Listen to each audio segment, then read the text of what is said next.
I don't know how the entire room was watching the clock backwards. I don't think there's one behind me, but you all came to a nice respectful hush. I'm going to open this meeting of the City Commission and ask you all to join us, as is our pattern, with a moment of silence.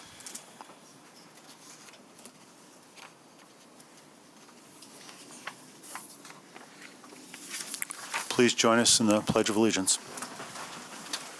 I pledge allegiance to the flag of the United States of America and to the republic for which it stands, one nation, under God, indivisible, with liberty and justice for all.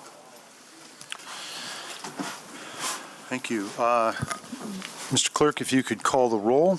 Commissioner Belcheck, Present. Commissioner Asasi, Present. Commissioner Knight, Present. Commissioner Kilgore, Here. Mayor LaGrand. Yes. Can I have a motion to excuse Commissioner Perdue, who's off at a training? So moved. Support.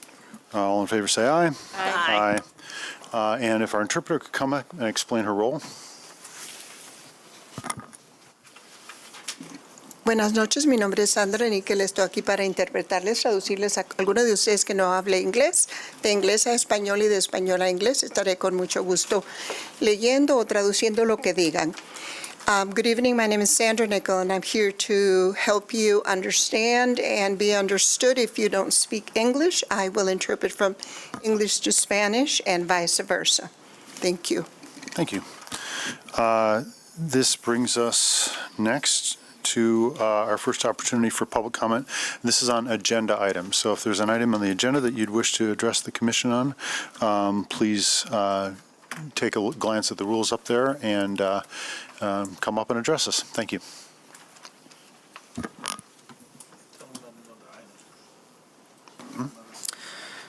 Good evening, Mayor, Commissioners, members of the public. My name is Ivan Diaz. I stay in the First Ward on the southwest side. I'd like to speak to item C1, the Cure Violence contract. I was watching your guys' meeting earlier today, and I was actually pretty heartened to see some of the conversation that was happening up around the dais, specifically around trying to reduce recidivism. A lot of that conversation having to do with the upcoming votes on increasing the millage. Sorry, hold on one second. Hold up. Can you please turn off the flashlight on your phone? It's right in my eye. Thank you. Go ahead. No worries. Yeah, and trying to reduce recidivism alongside the conversation of the upcoming vote that our county is going to have on increasing the county millage. Specifically, some of the comments that you were making, City Manager, around doing our best, or you are doing your best to make sure that we're not only with this initiative, but with other initiatives, hopefully trying to make sure that, frankly, we don't have the need for increased space in the county jail or to send more people down that path. I'm going to bring this up also in the other half of public comment, but I would love to have the City Commission, through your lobbyists, advocating at a much stronger level at the federal and state level, to have them do everything they can to actually invest in social services, in housing, and all of these things that you all already brought up that I'm not really going to get into because, again, you did, in my opinion, a pretty good job discussing that earlier today. We all know that, unfortunately, that's not going to happen at the federal level during the next 2 years. But there's a very good chance that Democrats will take back the trifecta in Michigan this year. And given the fact that we have potentially up to 7 people representing us in the legislature on the Democratic side, I think that will really represent a true opportunity to have those investments coming from the state level. Alongside that conversation, and I know that some may be less willing to say so publicly than others, we're going to have to talk about increasing taxes on the wealthiest people in the state in order to fund these services. And so again, I would love to see, as a member of the city, as a resident of the city, to have you all actually, through your lobbyists, taking these positions, because I think that would be much more impactful and powerful than to have you all, through your individual voices, doing so. So I hope that those are discussions that you're having behind the scenes. I'm not going to take all of my time to just say the things over and over again, but again, I really hope that you take that message seriously and that you do everything that you can in the upcoming term to make sure that the state and federal level is truly investing in our communities. Thank you.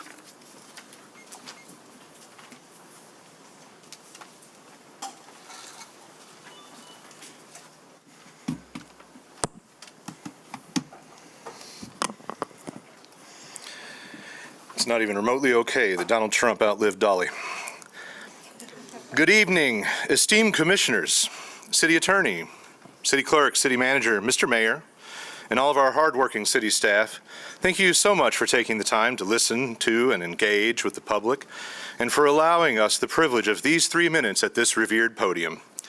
My name is Lucas, and I live in the First Ward, and I'm here to talk to you about your upcoming meeting schedule for 2027, or I believe E2 on your agenda. And I hope you all realize what a total waste of time that groveling introduction is to those of us living inside the intense frugality of freedom that is your 3-minute limit. I never say any of that stuff because to use our tax dollars and get the privilege of our votes is more than enough grace to be presumed by all of you. I'm not here to relitigate the 2 p.m. time slot or the insiders, cronies, wealthy, and powerful people that mostly benefit from it. But I am here to highlight the way you flip the cadence of these meetings at times. And this past July, you canceled the evening meeting that you had flipped to the beginning of the month, which more working people would have been able to make it to, but you conveniently relocated it. And that's the shady bait and switch that pisses people off. I'll still quibble with flipping May for your own convenience at the expense of access, regularity, clarity, and convenience for the public. And it was disappointing to see every commissioner up there just nod and play along, push this forward. For a body of 7, I'm sorry, 6 bosses, you sure do allow your employee to tell you how things run a lot. I need you to stop and consider how canceling meetings because you supposedly have nothing to do is a failure to do your job. You should hold every single meeting if there's nothing more than to listen to the public at this microphone about whatever's going on in this city. The issues that affect all of us don't get a night off, and the job nobody forced you to do should not either. We all end up left with a fat stack of flock, ICE, and corporate welfare handout issues that most of us would like to say many things about to your faces. Pass this schedule, you're gonna, but uphold the schedule with dogged dedication to making space for the people, whether they genuflected to you for 30 seconds of their 3 minutes or not.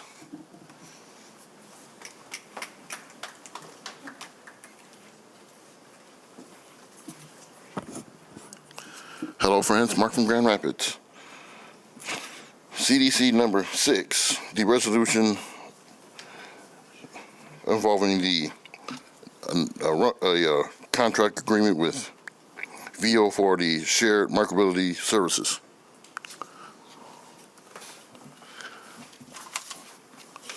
I see y'all go get rid of all the line products. You know, don't have nothing to do with me, but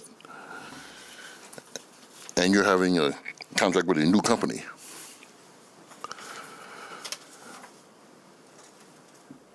But if the Transportation Secretary has his own way, he might want to get rid of all micromobility services, all bike lanes, all share rides. Because we all know what MAGA does. MAGA does what MAGA does. Because they're into the greedy billionaires who pay them with fossil fuel dirty money. And y'all had a vote on this, y'all agreed to the deal, so it's too late now, but I better be leery about what they're gonna do. Because these folks will stop at nothing to maintain their power over this nation. So once this new equipment comes, you better be ready. Because with this regime, anything is unpredictable. Thank you.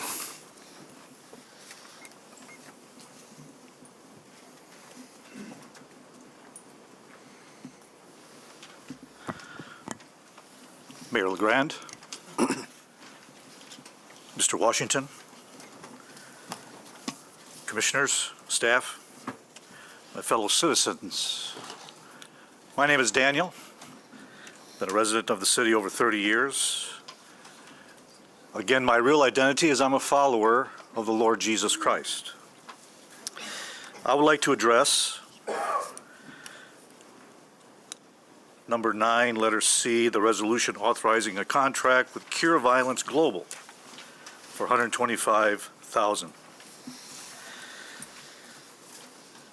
I can say from Holy Scripture, you can use that money much better by doing all you can to stop the violence at 425 East Cherry. 100 babies, innocent babies, murdered every week. And the Scripture says, you shed blood, you will reap blood. Shut that place down. Also, Corewell Health and Metro Hospitals also have their departments to do that. I mean, murdering babies, that is.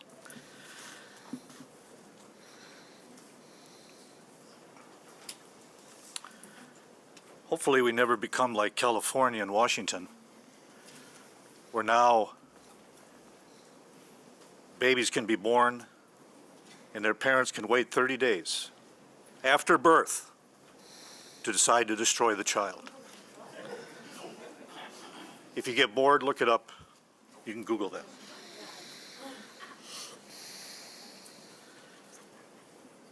Commissioner Knight, I don't know where you got your information about the leading cause of death in the African American community. You called me out a couple meetings ago. I got my information at Guttmacher Institute, Center for Disease Control in the CDC,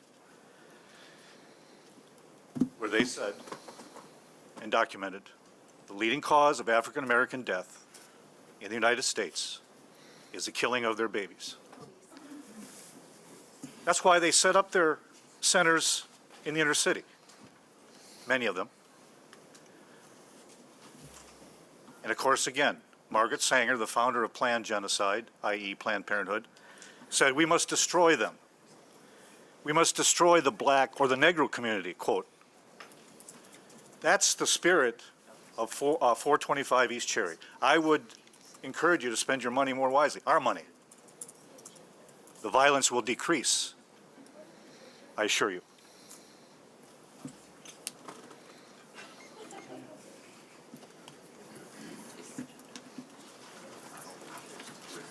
Hello, Mayor, City Council. I'm Alex Straith. I'm wanting to talk about 7.3, the moratorium on expanding the FLOC network. I'm going to trust everyone else to comment about the... Sir, I think you may be, that's in petitions and communications. That's not a matter of, for public, it's not on our agenda. That's not something that's in front of us to decide. We're receiving things. So you're welcome to come back at the end and you know, there's 2 opportunities for public comment. So thanks. I just wanted to clarify that. Abortion on the agenda?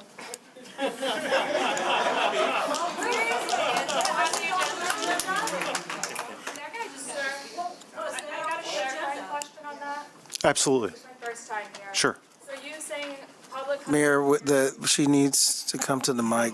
Yeah. Go ahead. Sorry about that. Sorry, it's my first time here. So for people who have commentary regarding flock cameras and such, is that for after everything else has been done, after the consent agenda reports of standing committees? Is that correct? Exactly. I mean, this can be a little confusing, just so everyone knows. We had and I hope everyone watched the public safety hearing earlier today. We spent a couple hours on FLOC. That was a briefing, so that's not actually on the agenda for action items tonight. But there is a second comment period, and I imagine a lot of people in the audience are going to come up and probably want to talk about FLOC at that point. So, yeah. Okay. Thanks. Thank you.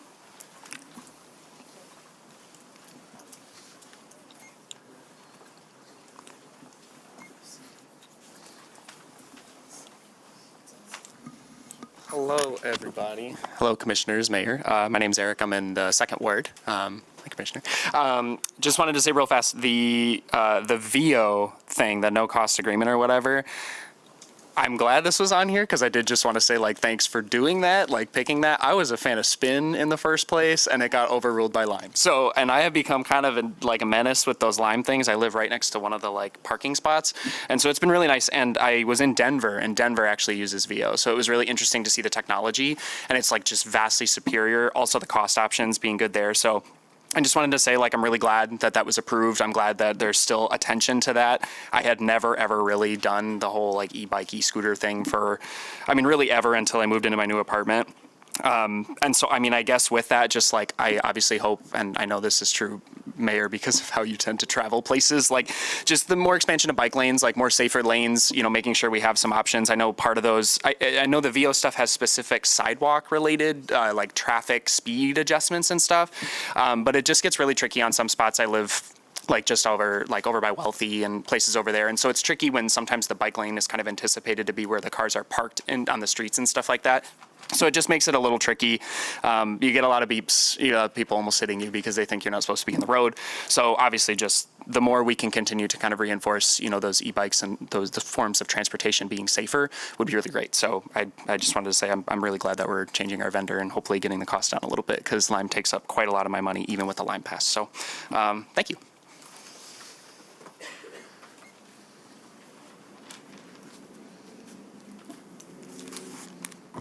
How y'all doing? I'm D. Jones. I'm speaking on Fiscal Committee Resolution 1. I was there when you guys brought the guys from Care Violence here in 2018. I like that you guys are continuing the technical assistance and advancing care violence, but we also need care poverty, so we also need to be sure that these care violence initiatives are also trickling into being sure that we can get affordable housing, that we can get people health cares and jobs and careers above the poverty line. So as I do support that initiative, I also like the city to support local initiatives too. There are local people like, you know, the Stockton Community Hub and other neighborhood organizations and community organizations that do have global goals too. People like to dream beyond the city. So as I do support care violence and do believe globally that we should be able to care violence and be able to actually contribute to the economy, I would like you guys to also support local neighborhood organizations and local organizations that have global goals and would like to contribute to the global economy too. Thank you. Thanks.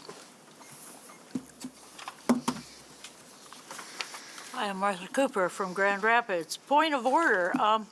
You just stopped someone from speaking on flock cameras, and you didn't stop the guy before him speaking on abortion, and I didn't notice that that was on the agenda. And I'm thinking to myself, if you're going to treat somebody a certain way, maybe treat everybody the same way. Thank you.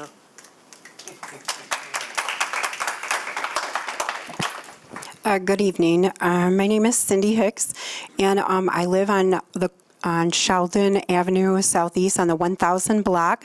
Y'all should really get familiar with it. There's more than 7 flock cameras right on my block. 7. Excuse me, Mayor LeGrand, can you please hear me? There's 7 cameras. What agenda item are you addressing?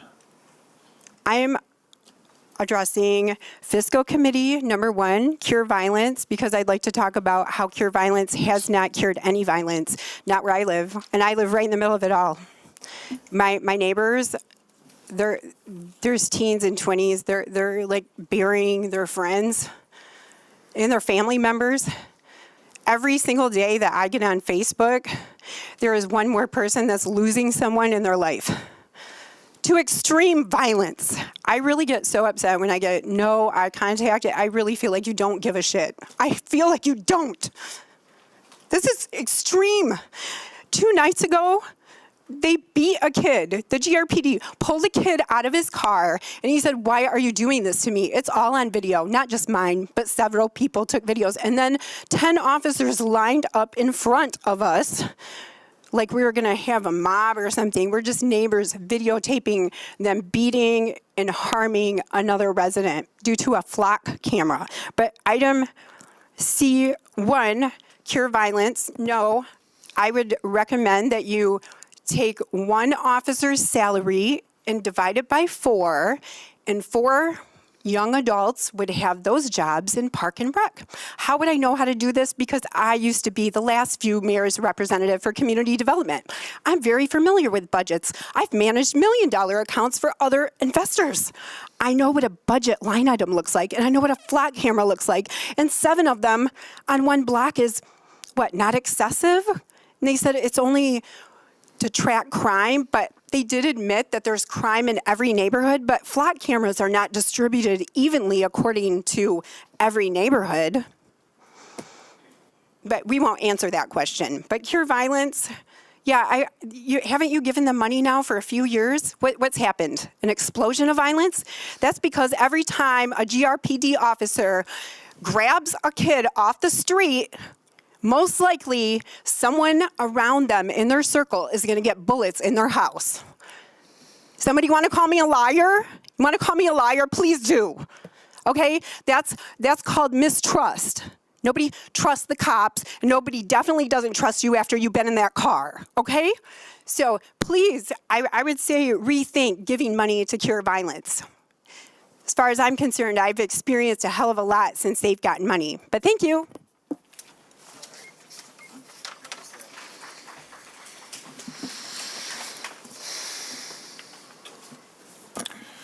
Seeing no one else for public comment, that takes us to petitions, approval of the minutes. Can I have a motion from our last meeting? Support. All in favor, say aye. Aye. Aye. All opposed, motion carries.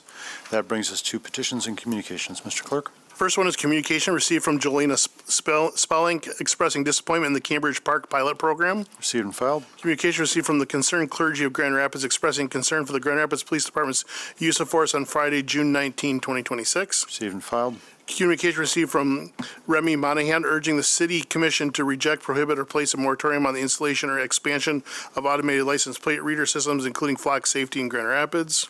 Received and filed. Communication received from Ariel Lefum Ellis regarding her resignation from the Vital Streets Oversight Commission. Referred to committee on appointments. Petition received urging the City Commission to maintain quality of life policing methods. Received and filed. Communication received from Randy Shear regarding excessive noise from Acrisure Amphitheater. Received and filed. And 3 communications received expressing concerns about automatic license plate readers, LPR systems. Received and filed. That brings us to reports of city officers. Mr. Clerk? First one's the Comptroller's warrant report for the period of July 28, 2026 through August 10, 2026, in the amount of $189,200,114.64. Received and filed. And finally, the Treasurer's report for the period of July 9, 2026 through August 11, 2026. Received and filed. That brings us to our consent agenda. These are items that passed out of committee unanimously and were not pulled from the agenda for further discussion by any of the members of the commission. Can I have a motion? So moved. Support. All in favor, say aye. Aye. All opposed, motion carries. And that brings us to, there being no items removed from consent this meeting, to an ordinance that we're going to discuss, and that's an ordinance amending Section 1 of the budget for fiscal year 2027. Can I have a motion? So moved. Support. And Commissioner Sassi. Thank you, Mayor. As always, there's a number of items. I'll go through these expeditiously. First is for the Public Works Department. This is for receipt of a Next Cycle Michigan grant through EAGLE to support funds to purchase food scrap bins, drop-off bins, and create signage, which was, we had a lot of that in the news last week. Number 2 is for the Engineering Department. This is improvements for the Grand River from Fulton Street to I-196. On that project. Item number 3 is for the Parks and Rec Department for the Belknap Park pickleball court design. Item number 4 is for the Fire Department. This is for a FEMA hazard mitigation planning grant that is being received. Number 5 is for the Parks and Rec Department. This is supplemental funding for planned capital improvements at Lincoln Park in the First Ward. Item number 6 is for Fleet Management Department. This is purchases for fleet vehicles, equipment, those types of items, planned items. Item number 7 is for the Office of Equity Engagement. We talked quite a bit as we had a review today for Art Prize, but this is for the support for Southtown Arts and Culture Initiative with the Third Ward Equity Fund allocation. Item number 8 is also for Parks and Rec. This is for the Parks Capital Bond and Millage Funding alignment. This is just to make sure that the required spend downs occur by the end of this month. Item number 9 is for the Community Development Department. This is program income for our Michigan Indigent Defense Commission, for also our Community Development Block Grant Fund, home investments, and our lead hazard control and lead hazard reduction demonstration funds. Item number 10 is also for, we talked about Art Prize, but specifically for South Prize. So before it was about the Third Ward Cultural and Mural Tour. Item number 11 is for the Second Ward, the North Corridor Improvement Authority. This is for some new signage that was also planned. Item number 12 is for the Public Works Department. This is a grant from the Weggy Foundation and matching funds for work around the wood chipper procurement.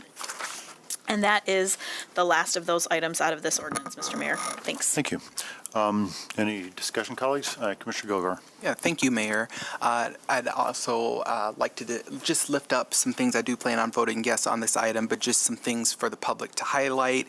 I'm very happy about the South Prize. So we have multiplied our number of Art Prize venues in the Third Ward by 24. Last year, we only had one official Art Prize venue in the Third Ward, a mural at Link Up. And so we, the city, this is a world-renowned thing. I'm sure many are familiar with Art Prize. If you're not, please look it up. It's sort of like a one-of-a-kind thing that we have in Grand Rapids. We're very fortunate to have it, but the Third Ward has not been able to really get into it and receive the not only the social benefit, as we know we have an epidemic of loneliness right now and how art and culture can unite us, but also the financial benefits. We're making tens of millions of dollars, if not more, off of Art Prize, and I'm so thankful to my colleagues for supporting our funds that were allocated through the Third Ward Equity Fund to support this work, and through our budget period to support this work, because I'm hopeful that our Southtown and South Side businesses, small businesses, local businesses will be supported through folks coming and seeing these new venues. Maybe they'll stop and eat something. Maybe they'll stop and buy some art or a good from a Third Ward business. So I'm very thankful for that. I also wanted to speak very shortly. It's not going to be as concise and good as our city treasurer mentioned this morning at the fiscal committee.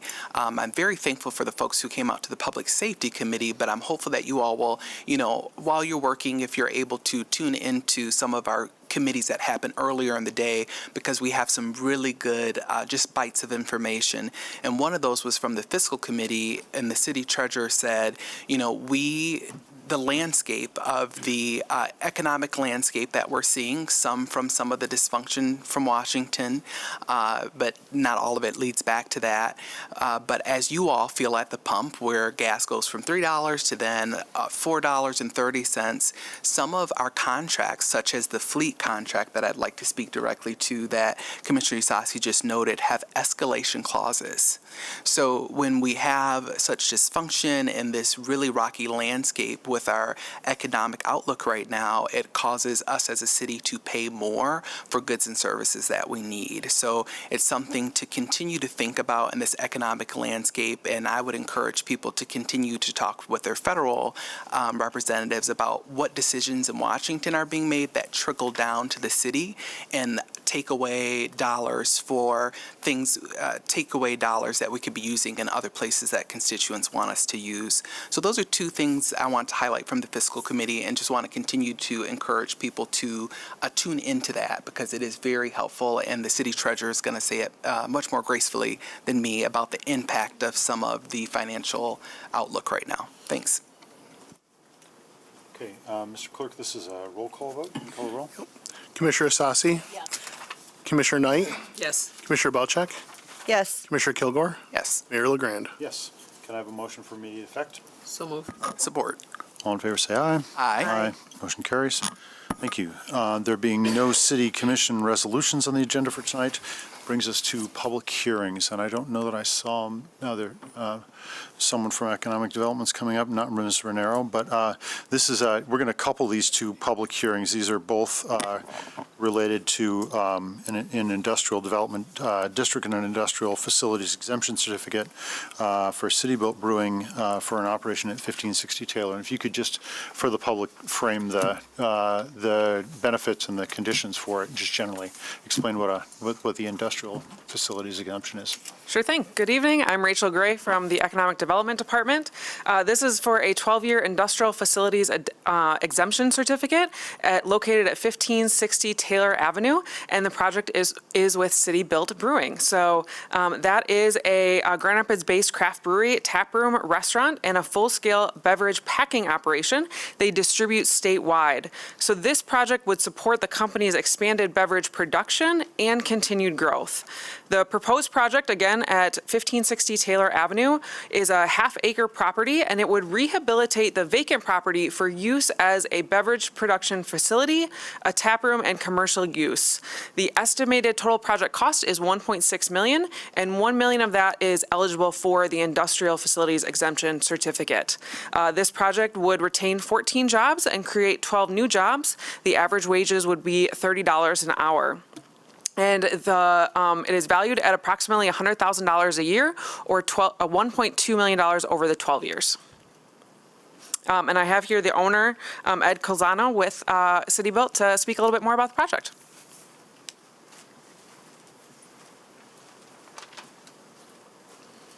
Hello, Commission. Thanks for having me. Excited to share more about our project at 1560 Taylor. This is not, we didn't choose this. We were put in a situation where we had to make a way for our cold storage and dry storage, and we were based on the project at 131 in Franklin, forced to find somewhere else to do business. And most of those opportunities were above and beyond what we were already paying. And so this was the next best step, which was invest in property and develop it for our production. And so that's just what we're going to do. We're going to license the facility for alcohol service. There's not a clear plan for moving our tap room right away. So we'll continue to do business at 820 Monroe for at least the next year or two, while we develop that space into potentially a tap room as well as an event facility. We have a reputation for making a place for community, and that's just a bigger space for us to do that. We're excited at what we've done at the corner of Monroe and Mason, and we're excited to do that in the Creston neighborhood as well. Questions, colleagues? Commissioner Cole? Yes, City Manager. Commissioner Sassi, then I'll go. Age before beauty, Commissioner? Okay. If that's the case, I'll go. Thank you, since this is my ward. And I would just say, I think you're being a little too humble, Ed. In this environment where it's been really difficult for small businesses to get a foothold, you've innovated in different ways, which includes supporting other businesses to support your business. I know you're very intentional on the culture of staff and sort of what is put out to community, not apologizing for who you are. So I'm really excited, even though this was something that, wasn't planned to happen. I think this is something that I'm certainly glad that, you're in one part of our ward and now you'll be in another part of our ward. And I just appreciate you continuing to invest in the city of Grand Rapids. And I'm glad that we're able to try to identify all the economic development tools that are available to support your small business. Thank you. Thank you. At this point, my pivot foot is very sore. You're pivoting, sir. Right. So thank you. Mayor, I was just going to add that this is, I appreciate Ed's work as well, both what he does for his customers, but also what he does for our community. And this, as I see it, it's not an expansion project, as you said, that you sought for added prosperity. This is to sustain what you have been doing and what you need to do. And I think if we be so frank, without it, it'd be a huge disruption to your normal operation. So I hope we're able to help them in this endeavor. Commissioner Kilgore. Thank you, Mayor. I just want to say thank you, Ed. We've gotten to work with each other in multiple professional capacities. It was great to continue to host Green Drinks from WEMIAC at City Built. And once again, I sound like a broken record for good reason, but I am very excited to support folks who are making community right now. And as many folks want us to be siloed and separate, I'm really thankful that you all are working to continue to build community. And when you all do want to expand, I'm hoping I can come and look at some places in the South Side with you. I'm never going to stop saying that. And then also just noting, I'm very thankful for the Economic Development Department and yourself for including the wages. This is really huge for me. Seeing a livable wage from any employer, no matter how many jobs it is deeply important for me in today's times. Livable wage means that people can go a little bit beyond just barely making it and keeping their head above water. So it is very encouraging to see over a dozen folks who will be making a good livable wage for our county. And I'm hopeful that we can show other employers that this is something that can be possible to pay folks a livable wage. We do have folks in the third ward like Gentex who also pay a livable wage, but just this will be another highlight story that I'll keep with me as we talk to employers about how we can make sure folks aren't just nearly surviving but able to thrive in our city. So thank you for sharing that with us. Absolutely. Thank you. Thanks. Any member of the public wish to come up and comment? This is a public hearing.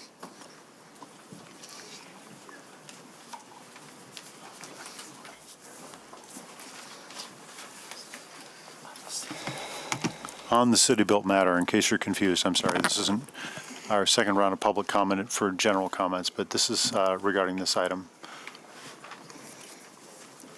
Mr. Leverett. Lucas again to support this inspiring growth of one of Grand Rapids' amazing local breweries. Now I know y'all West Michigan natives have a hard time computing that I can come at you critical while also loving a bunch of what's going on in this city. But one of the great things I love about Grand Rapids is City Built. We should all celebrate Ed and his business as a fine example of doing it right in so many ways.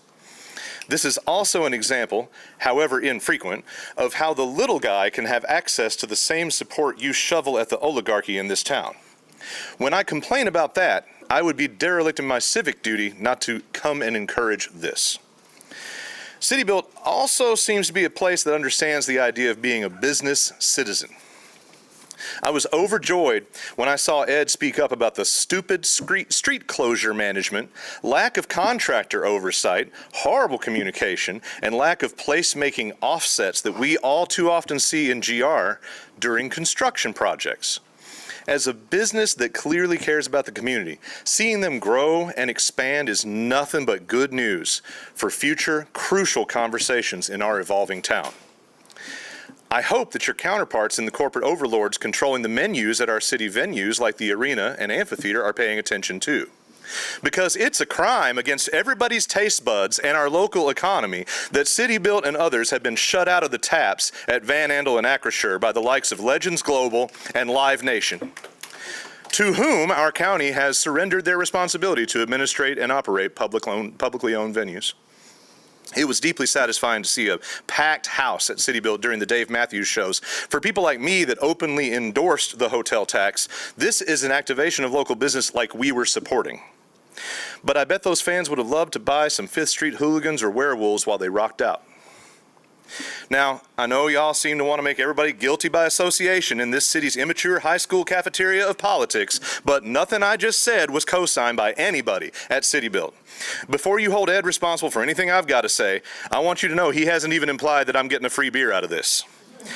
He's not responsible for any of this. Well, except that part about being great. That's his fault because City Built is great.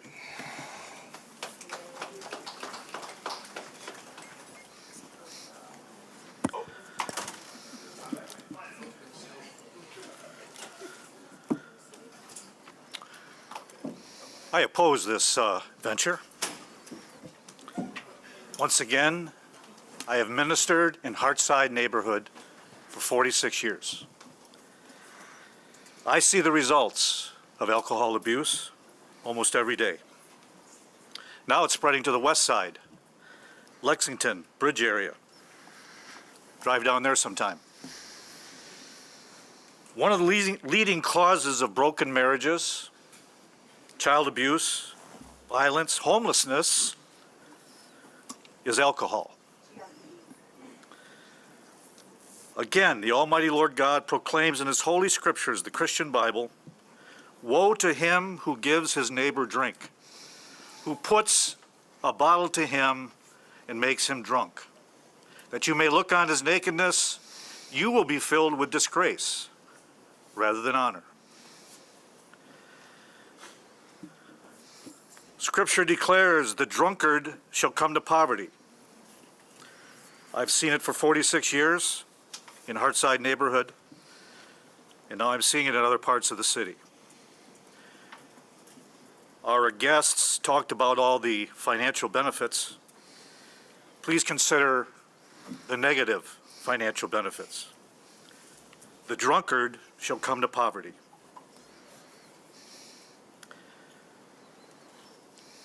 Further, Scripture says, wine is a mocker, strong drink is raging.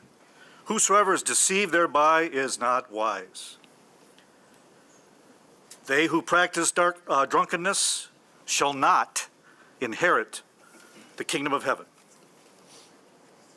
He that sows to the flesh shall of the flesh reap corruption.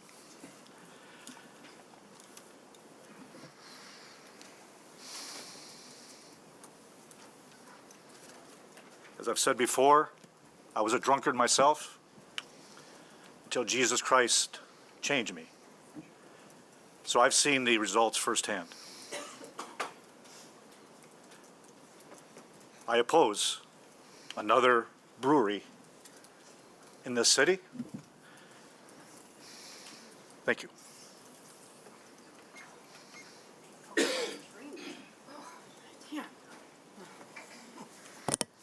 I'm Cindy. I'm still Cindy. I'm not going to yell at anyone. I just wanted to recommend that it says average wages $30 an hour.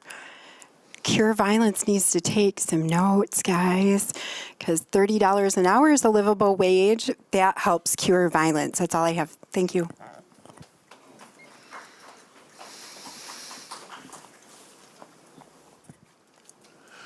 Mark Back. Unlike my Calvinist speaker a minute ago, I support this for one reason only. You're bringing jobs here. That's a good thing. Because bottom line is this. Jobs are being lost. Which means the economy is tanking. It's been tanking for the last 5 to 6 months. So if these people behind us wants to do good for the community, I'm all for it. And if anybody doesn't want to purchase from these individuals, don't purchase from these individuals. It's that simple.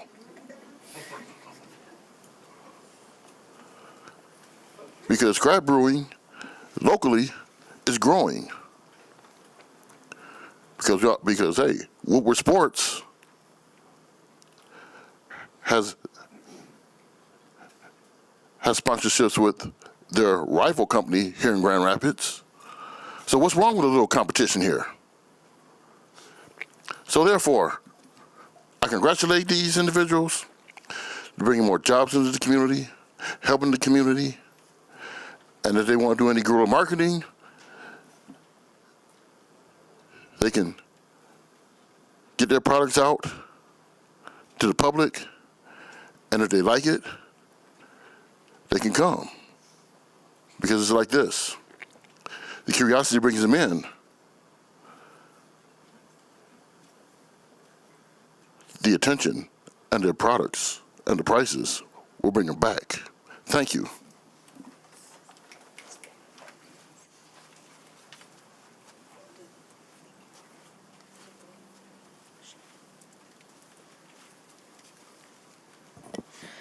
Buenas tardes, mi nombre es Gemma. Good afternoon, my name is Gemma.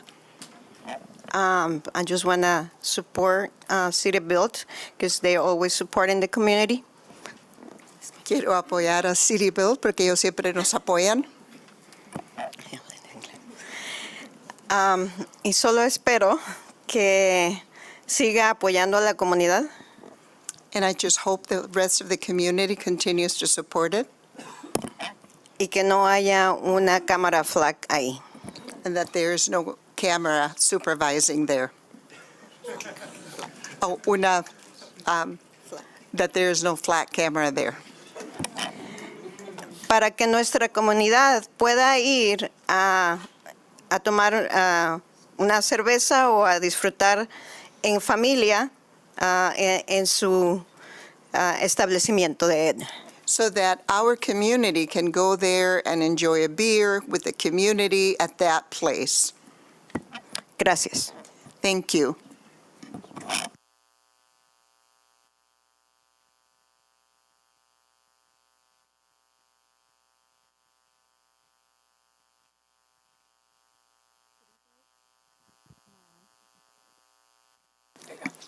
City Bill is the first place I had Berea ramen, and it was really, really good, and I highly recommend it. And this is not a paid endorsement, and it's not an endorsement outside of any interest beyond just telling people to probably get in there and try their Berea ramen.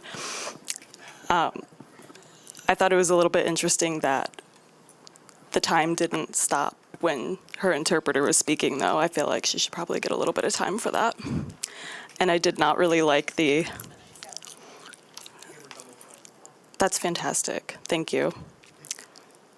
And I'm a little bit worried about the racist comments that were made toward our commissioner. My therapist said I should probably talk about that. Thank you.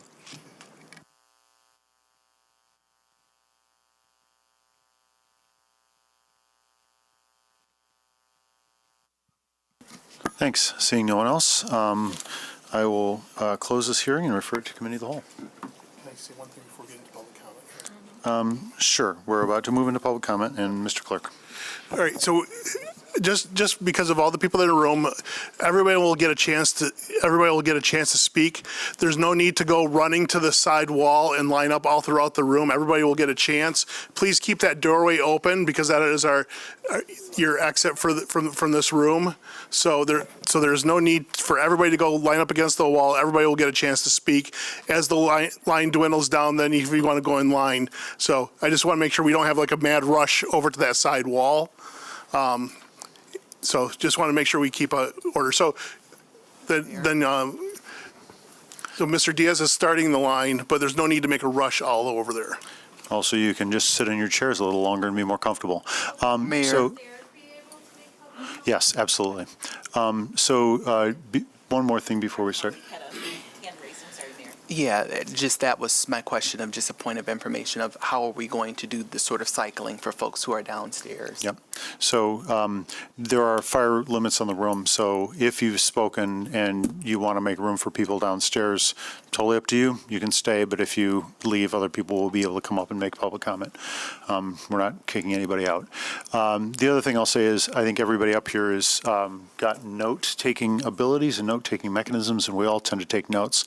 And I know sometimes people confuse our taking notes with your comments and keeping records of them and trying to incorporate and listen to those ideas with us not paying attention. So be aware we're all listening and we're all taking notes. The other final thing is because we want to be respectful of everyone, please try to limit outside noise. We want speakers to be able to be heard, whether it's cheering or booing or clapping or snapping. It all tends to detract from us being able to focus on the person who's speaking to us. So, Mr. Diaz, if you want to speak.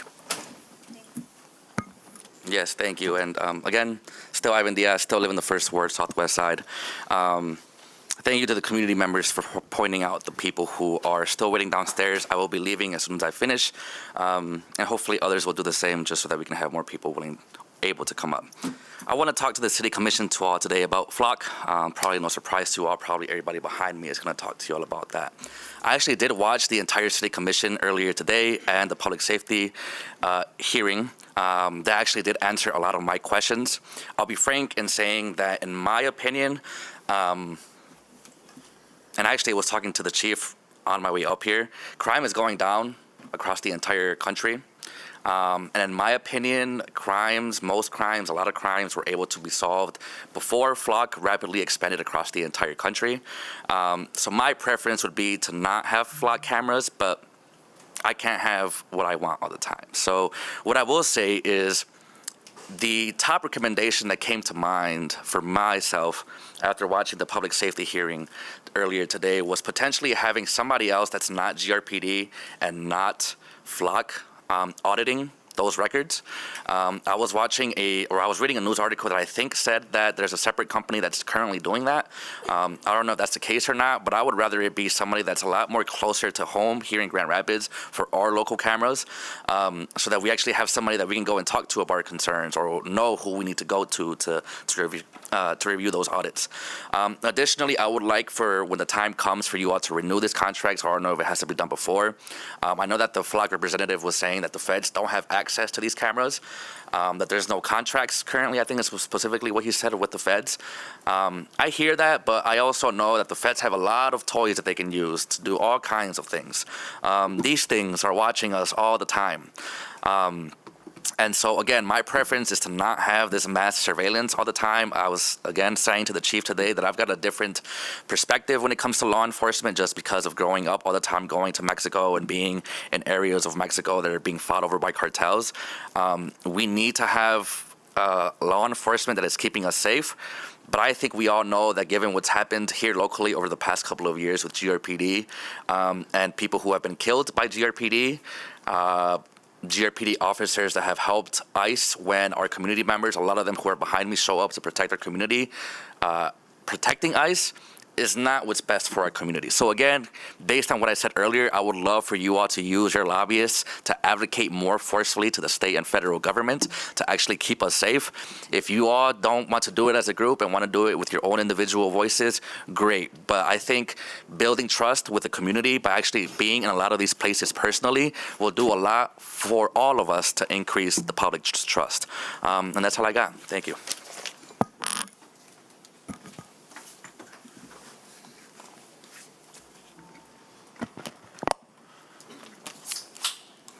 How y'all doing? I'm D. Jones, passionate entrepreneur and visionary.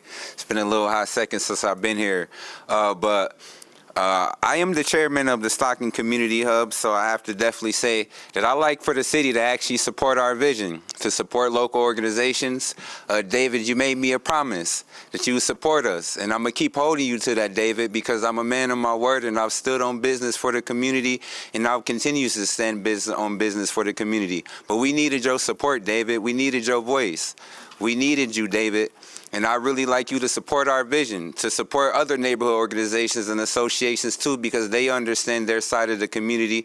They understand the things that goes on in their community, things that you don't see, things that you commissioners don't see, that the police don't see.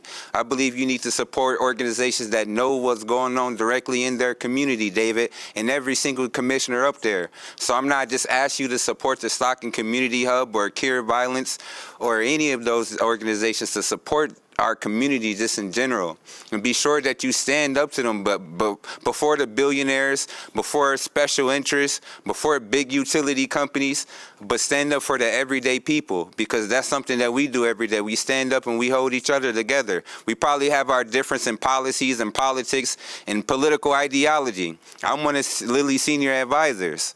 I've been with her every single campaign cycle. I've seen people endorse against her. I've seen people endorse with her.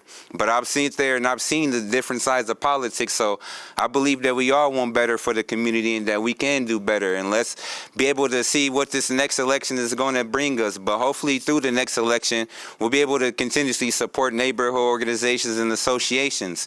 And Joe, I did ask you about the ordinance, and I've seen that I did ask about about the ordinance because I'd like you guys to continue to support 3D printed construction. I am going to be speaking at Eagle on September 12th at the Michigan Sustainability Conference on the benefits of 3D printed construction and how the sustainable materials and how you can actually eco-friendly use materials to actually 3D print houses, because housing is a big issue across the nation, and I believe that we can 3D print houses faster. You guys didn't put 3D printed construction into our city's consolidated and community development plan until 2031 to not be able to see a 3D printed house. And I'm one of those people that's going to take continuous action and present to whoever I got to, state governments, federal governments, different countries. I don't care, the United Nations, bring it on, police department, if you need to learn about it, I'll bring it to anybody because it's a true need for our community. So I'd like you guys to continuously support 3D printed construction and appreciate the community, y'all. Make sure that you continuously support the community, David, because the community needs you. Thank you.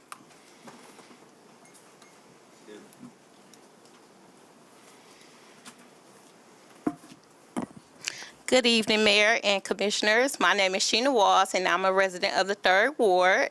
I just want to come for a few announcements just about the great things that's happening over in the 3rd Ward, but I'm also here representing the City of Grand Rapids for the CRC, which is the Community Relations Committee, and I would just like to invite the public to attend our meetings as well, which is held on the 2nd Thursdays of every month at 1120 Monroe. We know that we cannot do everything, but we are always willing to hear. We have several subcommittees that is also really excited to help the community in any way possible. Also, thank you to our 1st Ward Commissioner for coming in and checking out one of our meetings. We are really excited for that, and we hope to see other commissioners as well. And also with the mayor, it's not known, but the CRC has in the past sat down with the mayor to kind of work out some of the community issues or disagreements, or how we can come together and serve the best of City of Grand Rapids, to be there for all community members, but also for the city as well. So I just want to extend that invitation to all, including the mayor and commissioner and city manager as well, that the CRC meet Community Relations Committee on the 2nd Thursdays, 3:30 to 5 p.m. Please come and check us out, and we would love to hear public comments. Thank you, City.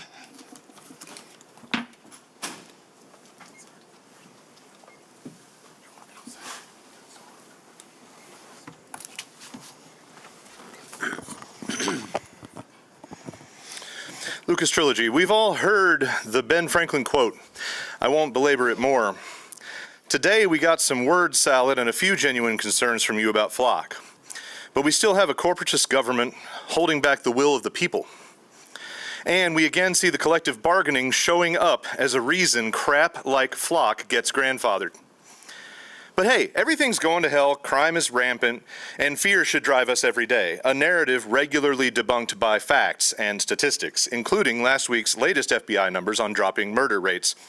Our own police chief tells us that auto thefts and shootings are down, but it's always back the blue till they don't fit the narrative.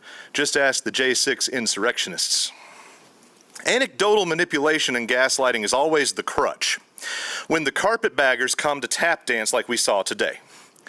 Nobody wants crime unsolved or people unhelped or violent right-wing maniacs interfering with ballot boxes, but we do not want to trade liberty for security. If this is about trust, then let's talk about other police forces like Kalamazoo who didn't trust GRPD enough to share info with them on Flock. The ATF was spying using our toys. We had no idea. Almost no such event is an accident, and you look like gullible chumps when you accept that.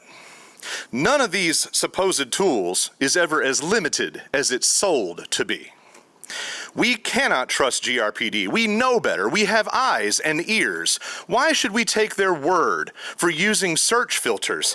The fact that the options exist is problematic from the jump. If you're not using the features, why upgrade to Flock at all? Self-audits are not trustworthy either.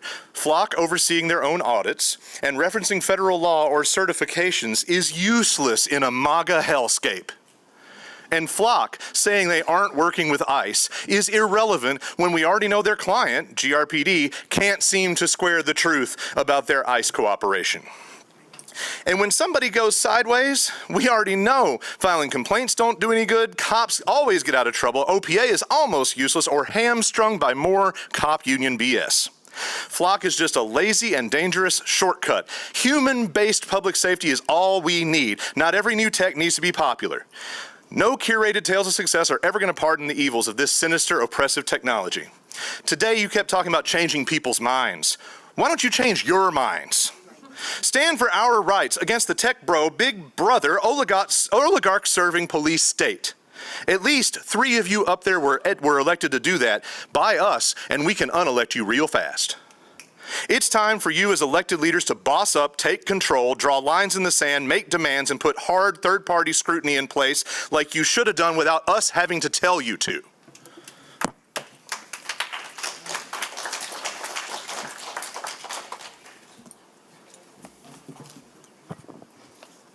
My name is Gabby. I'm a concerned citizen. I've lived in Grand Rapids my whole life.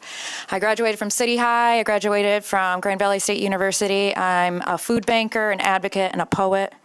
I'm here to talk about Flock. Flock cameras cause harm to our community. I know that you had somebody here from Flock earlier talking about how great Flock is, but like all surveillance companies, they're going to come here and try to sell you their product. Their product is hurting people. Their product is being used by police officers and sheriffs to hunt down ex-girlfriends and to stalk women.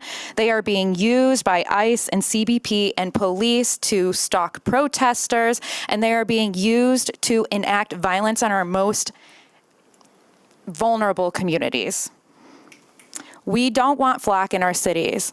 I emailed a lot of you recently and got a couple responses from you about the Flock cameras in Grand Rapids. And I would just like to point out a few things based on the research I did. There are 3 Flock cameras inside of MLK Park, inside of the park, not near any of the streets. And they are not pointed at the streets. They are pointing inside of the park. I grew up down the block. I grew up in the hood next to Easttown. And that is a predominantly black area. And it is mostly used by BIPOC people in that area. There is no reason that there should be Flock cameras within MLK Park. They're not pointed at the parking lot. They're not pointed at the streets. They are pointed at the people. There is a food pantry on Fulton, and there is a Flock camera in front of this food pantry. I work at the food bank. I know the food distribution there. They happen every week. And across the street is a secret house for the YWCA domestic abuse survivors and children and women who are fleeing domestic abuse. Why is there a camera in front of these more vulnerable places that people are reaching? These cameras are pointing inside of apartment units on Fulton and Lake Drive. They are not pointing at the street. They're pointing in a park towards the apartment buildings. And there are many areas in this city that are predominantly black and underserved where these Flock cameras are not pointing at the streets, but they are pointing at the people that are populating those areas. The fact that there are no Flock cameras in East Grand Rapids or Northeast Grand Rapids or Northeast Kent County should say a lot to you. Okay? I want you to think about these communities. I've dedicated my life to serving people, and this is not how you serve people. This is not what you were elected for. You are not elected to watch people. You were elected to listen to people. So please listen to them when they come up here and tell you that these Flock cameras are causing harm.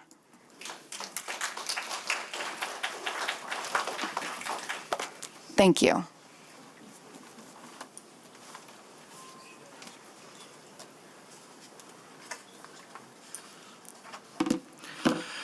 Hello, my name is Miles McCracken. I'm a resident of the 3rd Ward.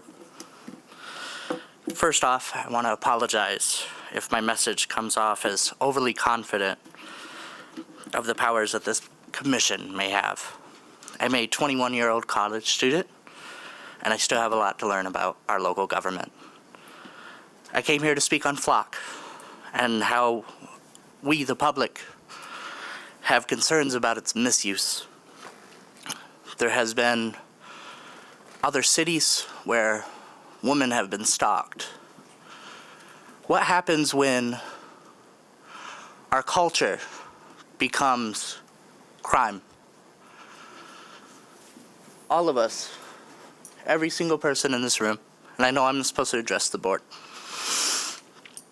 We all come from different backgrounds, different stories. I'm sorry. We've been told by the companies and other conglomerates that they are only used for license plate reading. ALPR has been a thing for a long time.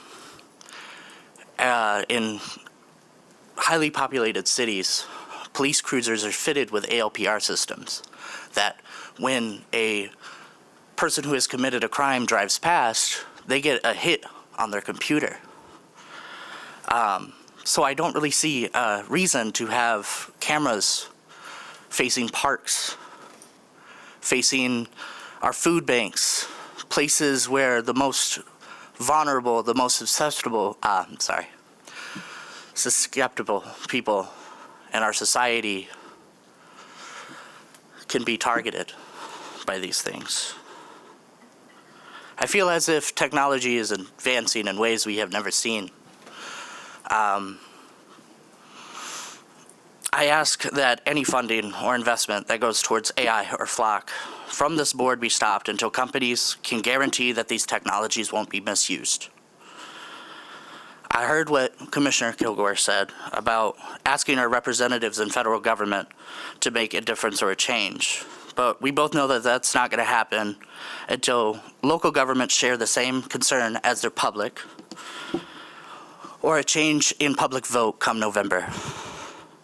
Commissioner Belchak, we spoke about the changes that need to be taken when we met at an event a couple of months ago sponsored by the Michigan LCV. You all are here to inspire the next generations. So please take any action possible so that the next generation isn't disappointed in the fact that no one spoke up on their behalf. Thank you.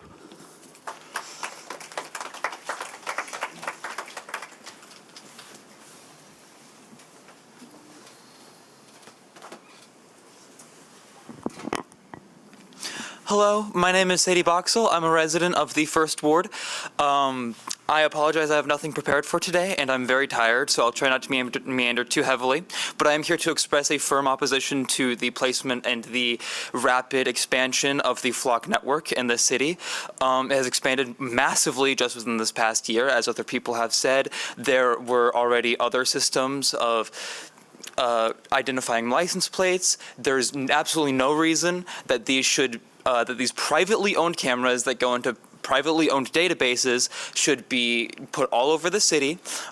They can be accessed without warrant by our police officers, meaning or infringing upon our Fourth Amendment rights. They can be accessed for essentially any reason, only being audited internally and by our police forces. I apologize. I believe that we should be able to walk our streets without fear of being surveilled and that information being put into databases that we have no control over. I apologize for this being rather meandering. I do not believe I have anything more to say. I believe there is absolutely no reason for these to be in our cities, and I believe that they should be shut down. I believe that the resources we are spending on them is a massive waste of the resources and the funds of the city, and I believe that as soon as it's an option, we should end our contract and deactivate these cameras and stop the surveillance of our people. Thank you.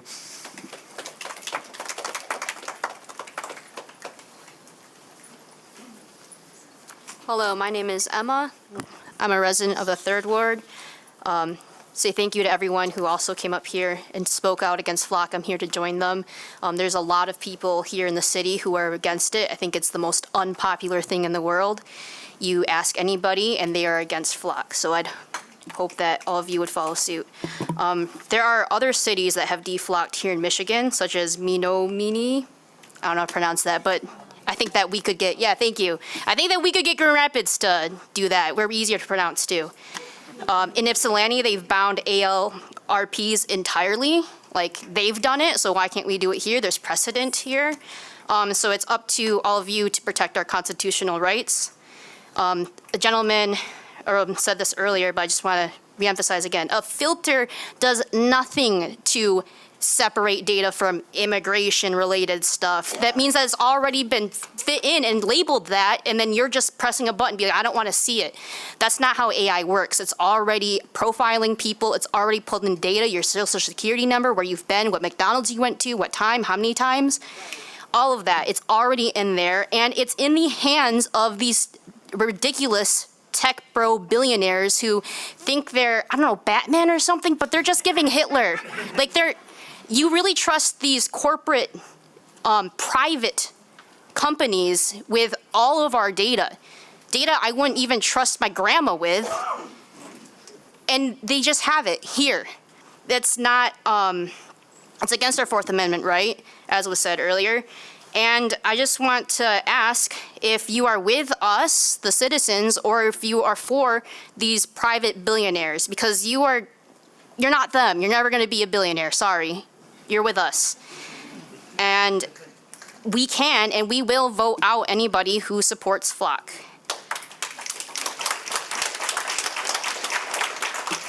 And I want to tie in that these deflocking initiatives also go hand in hand with the sanctuary policies, which Rapid Response and COSECHA have written out step by step how to do it. And I want to remind you, the rest of the time, what they are.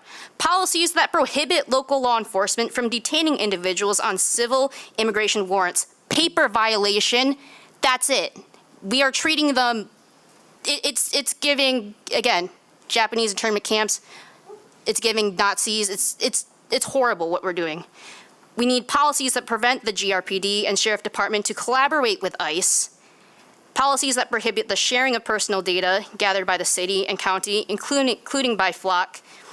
Policies that ban agreements with ICE, just ban Flock outright is what we're demanding now too.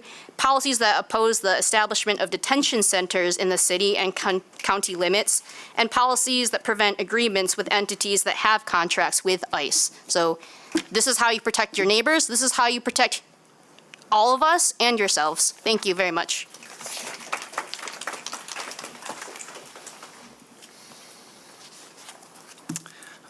Sam, Second Ward, here to, surprise, surprise, talk about Flock and asking for a moratorium on them. Not to say that all present are not typically super civilly engaged, but I do think that a lot of us are here about that. I certainly wouldn't ask anybody to violate any of the public comment rules, but maybe if you could hold a hand up regarding if that's why you're here. Yeah, good point. I would first like to talk about the place of them. And of course, one of the prior speakers talked about them currently being in MLK Park, which seems immediately problematic. But I would say that if they are continuing to expand, as they have in other communities, to places like, you know, public pools where they are and other places, just what those things are viewing, especially when children are around, and how that can be problematic, especially considering that this is a private company that we're giving that data to, rather than anything that has public scrutiny. And with that, I mean, if there was to, we don't know how that data is stored or what happens if it leaks or anything like that, regardless of all the issues of just police officers and such having access to that information. Regarding police officers, I mean, certainly in the past there has been issues where lots of police officers around this country are getting caught stalking girlfriends and other women. There's been several women that have been jailed because a Flock camera has made a mistake. Flock camera mistakes are as high as 72% for false positives, which is pretty high. We are seeing that they are being used to follow people until they commit crimes, rather than, I understand recently some GRPD representatives said that they're anecdotally used to solve crimes recently. But that Flock cameras are being used to watch people. One report was that a man picked up, I think, a $20 bill off the ground and didn't return it to who knows where.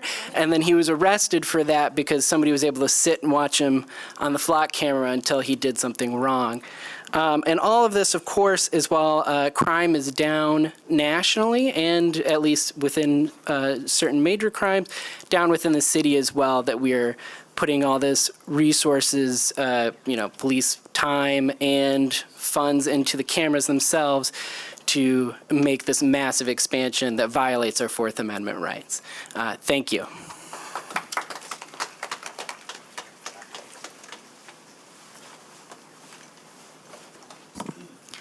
Good evening. My name is Sierra. I grew up on the northwest side of Grand Rapids. Obviously, I grew up here until I went to college. I went to MSU and I got a Bachelor's of Science, specifically in neuroscience. And then I went to University of Michigan and I got a Master's of Public Health. Not that that really matters. You can't tell that from looking at me. And that doesn't make anything that I say matter more than what everyone here has to say, which is that flock cameras do not build our trust in y'all and the work of the Grand Rapids Police Department and what we have done here as a community. I find it concerning that I grew up here and I knew I could go to the Ralphs, like over on the northwest side, if you knew Ralph's. My grandma would send me down there with some coins, I'd go and get stuff, I'd bring it back to her. Now, it is a supermercado, or supermarket in Spanish.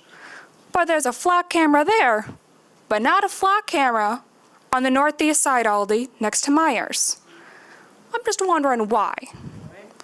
Who are we concerned about at the supermercado that we're not concerned about at an Aldi's or a Myers? Doesn't seem really fair to me, and it's disappointing that there's so many cases and accounts across this nation where, although according to the live feed earlier, our police have not abused their privileges within their job. And I should hope that is true, because there are police across this country who have lied and have said things in the name of a badge, and it has caused such great harm to many. So I hope when you guys are hearing all of us, you understand that we're not here to make your job harder or just to, be here and annoy you. We're here because we're deeply concerned that people have taken advantage of privileges. And a private company who we have no regulation of, who also is using artificial intelligence, which does not have regulation on. It just does not seem like a safe, smart idea. And it is not something that supports our community at all. Things that support our community, probably going out and getting to know them, going on walks, using pedestrian manners of transportation around the area. It's a beautiful way to get to know the area and the people here. But a flock camera doesn't let you get to know anybody. It gives you a quick snap judgment. You can judge somebody on the car they drive and their driver's license. And it's not even accurate all the time, as it's been said before. So thank you for listening, and I hope you can continue to listen to all of us.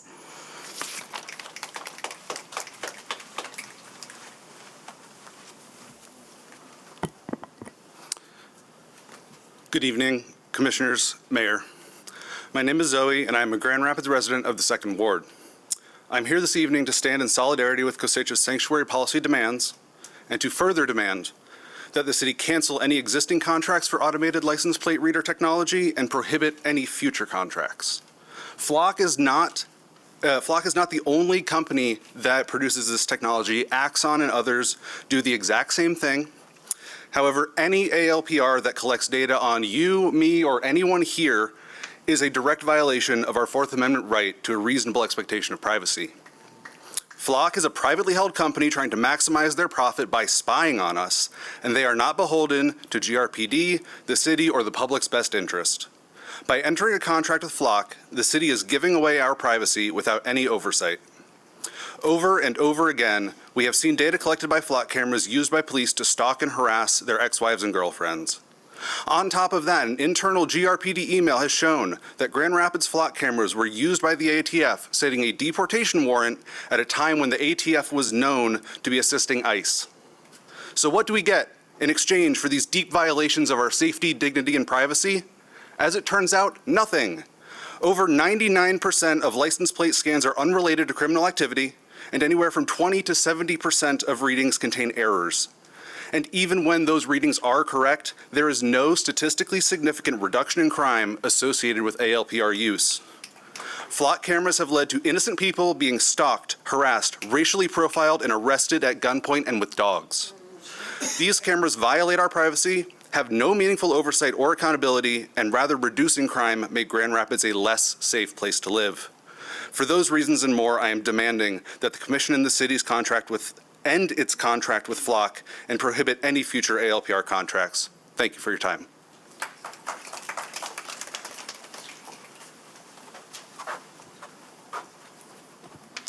Good evening, Commissioners. My name is Matthew Sanders. I live in the 3rd Ward, and I stand in solidarity with Kosacha and their 6 sanctuary city demands.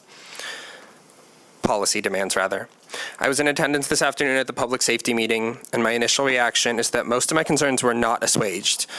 There seemed to be some confusion among the Public Safety Committee and even within GRPD leadership as to whether the Flock contract is governed under the city's surveillance policy. But 2 weeks ago, this commission, and specifically you, David, made it pretty clear that it is not.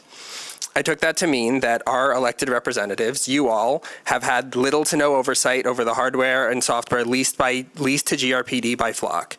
So to begin, I feel it necessary for this body to take whatever action is necessary to bring all Flock tech under the purview of that surveillance policy. I have a list of things we still don't know about GRPD's use of Flock following the public safety meeting. Is GRPD opted into Flock's national network? How about the statewide network? How many departments is GRPD sharing data with? How many of those departments are out of state? How many are federal?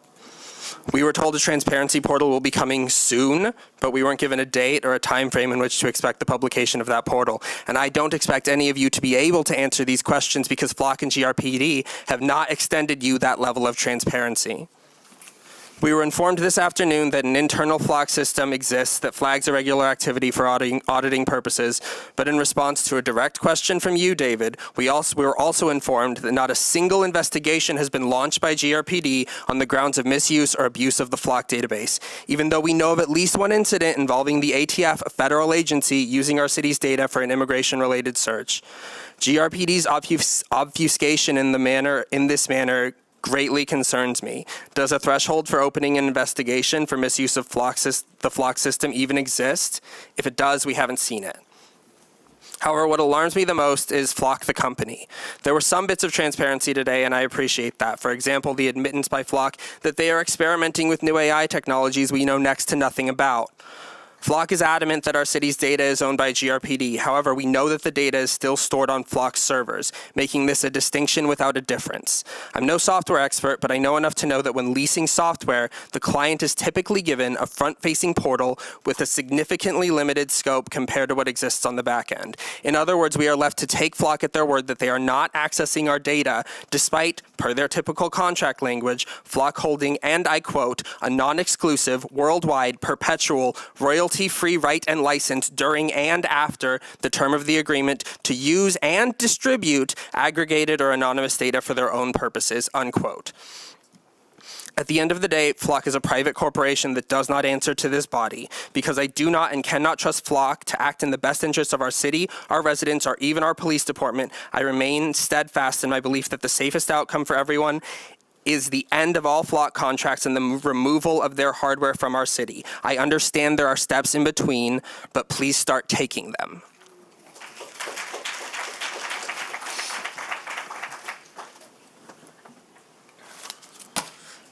My name is Tanner. I live just south of the city. I stand in solidarity with Kosacha and Rapid Response to ICE and demand you take down the city's Flock cameras, not only on behalf of my neighbors of color, but also on behalf of my family, friends, and the workers of Grand Rapids. The Commission, the police, and Flock keep referring to these devices as automated license plate readers and saying ALPRs are authorized by the 2012 and 2015 surveillance policies. I cannot say this clearly enough. AI did not exist in 2012. Deputy Chief Maycroft gave us a concrete example of the vehicle fingerprint AI tech being used at the Yankee Clipper Library this morning, and the Flock Rep McCormick spoke to Flock's machine learning functionality explicitly. This is not license plate reading. Saying these cameras are ALPRs is like saying that this is a flashlight.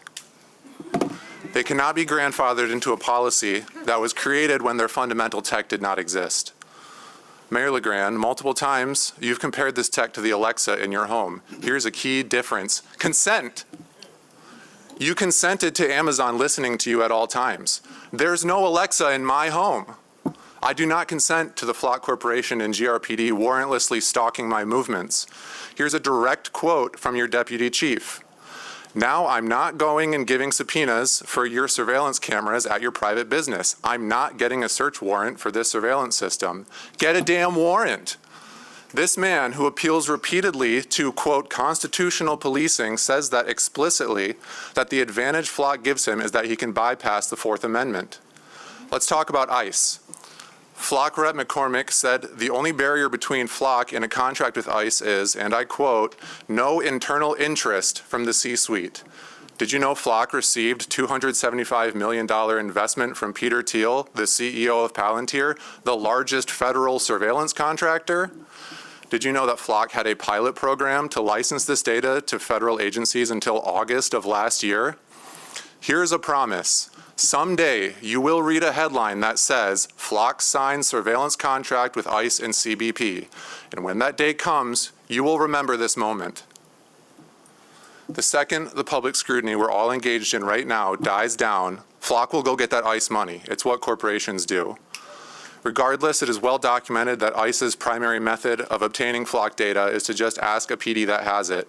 It happens every single day. Chief Trigg said himself, this tool works best when they share the info with as many other PDs as possible for as many criminal codes as possible. You are never going to know that no one is giving this data to ICE.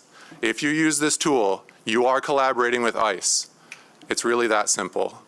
I wrote a lot more, but 3 minutes sounds like a lot, and it's not. I do not consent to being stalked. End this contract. Throw these cameras in the trash.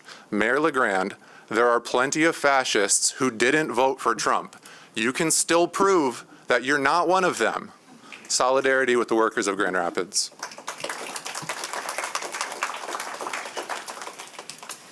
Hi, you may recognize me from earlier today at the safety meeting, as well as the meeting before that, or the meeting before that. You'll see much more of me in the coming time.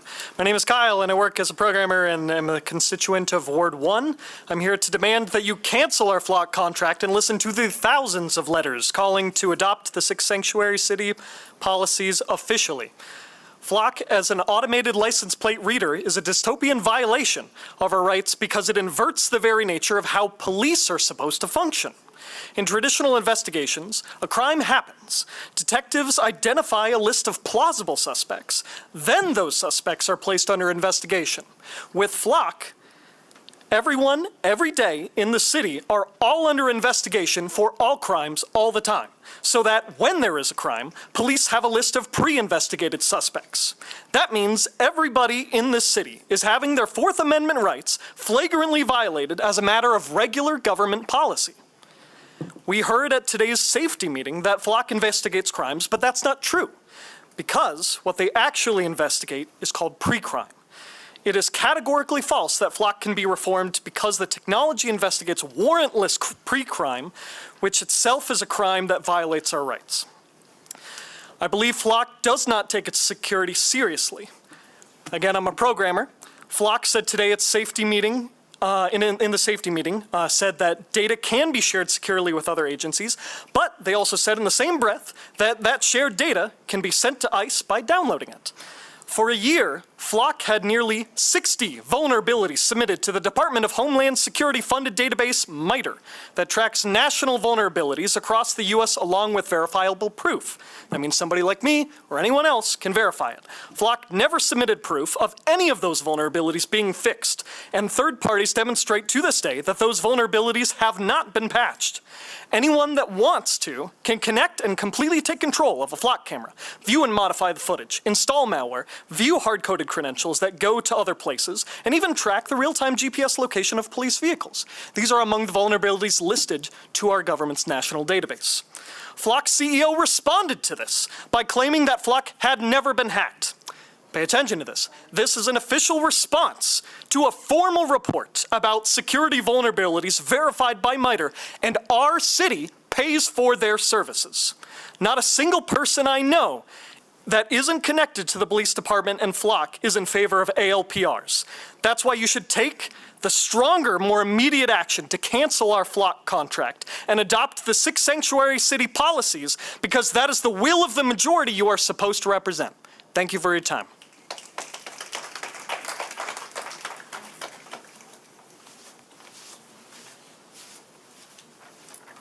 I would like to continue talking about Flock's technological capabilities and security issues. First off, we're renting the cameras. The city does not own them, nor the police department doesn't own them. You don't own the data on them. You don't own the software. All of the data gets sent to their servers, wherever they decide their servers are. It gets sent through Wi-Fi, which we all know isn't the most secure, to their black box, where they can add whatever they want, whatever AI, whatever other data that they take from the internet to put in and mix up and then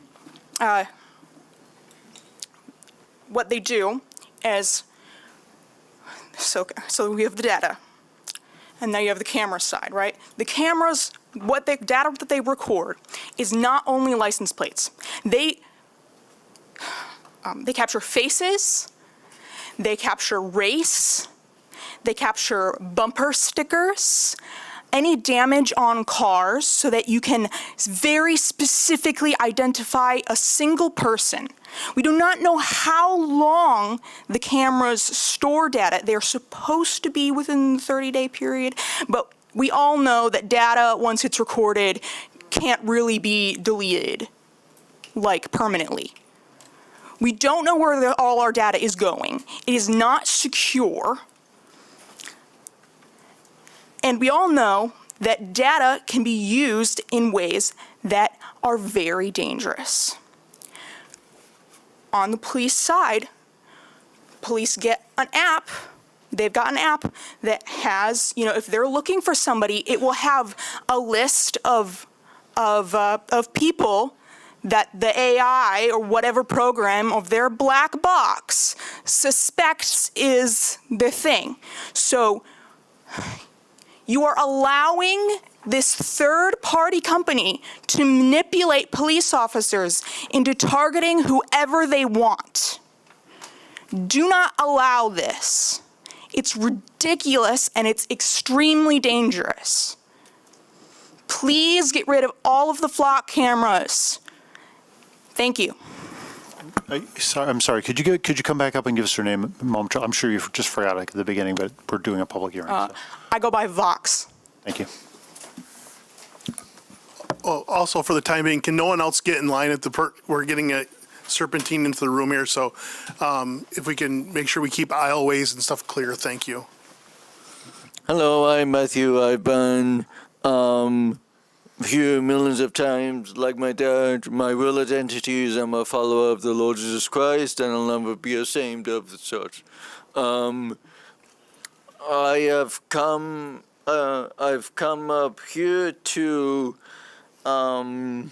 speak about the last commission meeting we were at was held out at the public museum, and our friend at 425 East Church said we were bashing people. In our defense, not the Lord needs any defended because he could defend himself. We are not bashing anyone. We are just working in the Lord, because we do not hate anyone, and neither does the Lord. We are just standing the ground, and I would also like for you to bring your attention to the other show coming kingdom, because the Bible clearly says those who do not know the Lord will go to a place called hell, and I'm not condemning anyone, and we're not condemning anyone.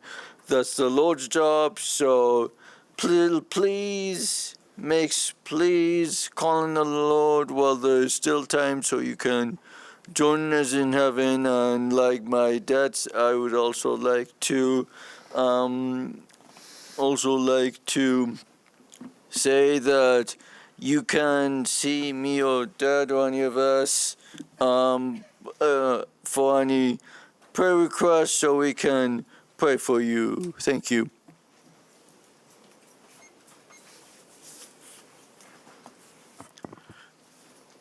Thank you, Matthew. Well said. Some really exciting news first.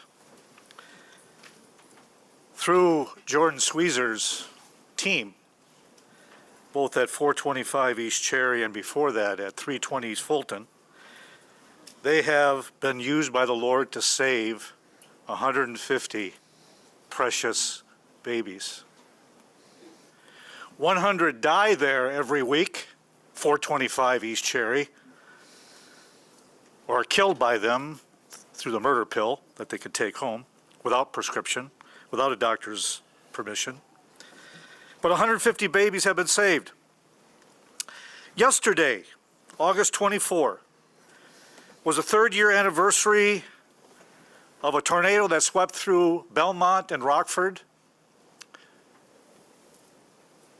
It caused the wife of Mr. Gordon, the butcher of 320 East Fulton, to call for assistance because, in her words, her husband was having a violent heart attack.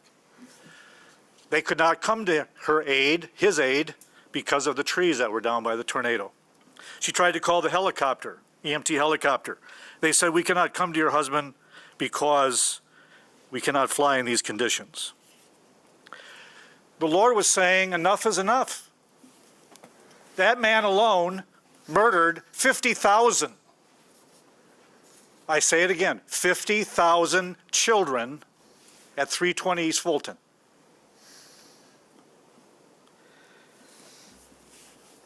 His wife said he died a violent death. Well, he did violence to 50,000 babies. My last comments are for you, Commissioner Kilgore. You also made reference to us at the last meeting we were at, that we hated sodomites, the biblical name for homosexuals. We don't hate you. We don't hate sodomites. I minister to them all over the world. I love sodomites, just as I love anyone else. I don't agree with your lifestyle. You probably don't agree with mine. It's not a lifestyle. I'll ask for a few extra seconds because of that. We love you, Commissioner Kilgore. I want you to make that clear, okay? And I'd still like to meet privately with you, as you once requested, just to get to know you better. 320 East Fulton, or 425 East Cherry. Let's close that down just as 320 has been closed down. Thank you.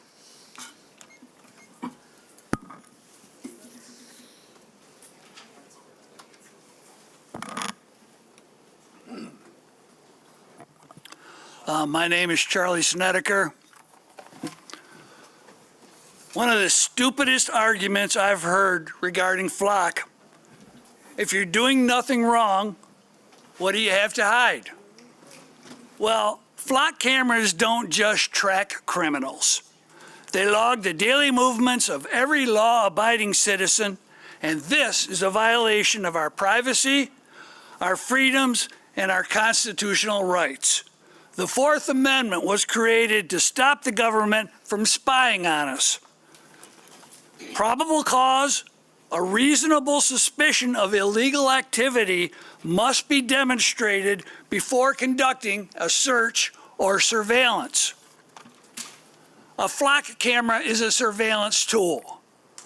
It automatically reads your license plate, records your exact time and location, stores that information and makes it searchable. Multiply that by thousands of cameras, and you no longer have isolated security cameras. You have the infrastructure to build a detailed record of where vehicles travel. That problem isn't they aren't simply photographing your car. The problem is that a massive interconnected surveillance system can identify you, your car, timestamp it, store it, search it, and cross-reference it, and then reconstruct your movements of that day. You don't have to be suspected of a crime. You don't have to be under investigation. Your movements are being collected simply because you drive down a public road, a road you most likely helped pay for. Furthermore, Flock is already expanding beyond plate readers into things such as audio sensors, video feeds, and police drones. If cataloging every car's movement 24/7 isn't enough for you to draw the line, what is the line? Where is the line? What's next? Facial recognition software? Continuous movement profiling? When does public safety stop being the justification, and at what point do you finally say you've gone too far?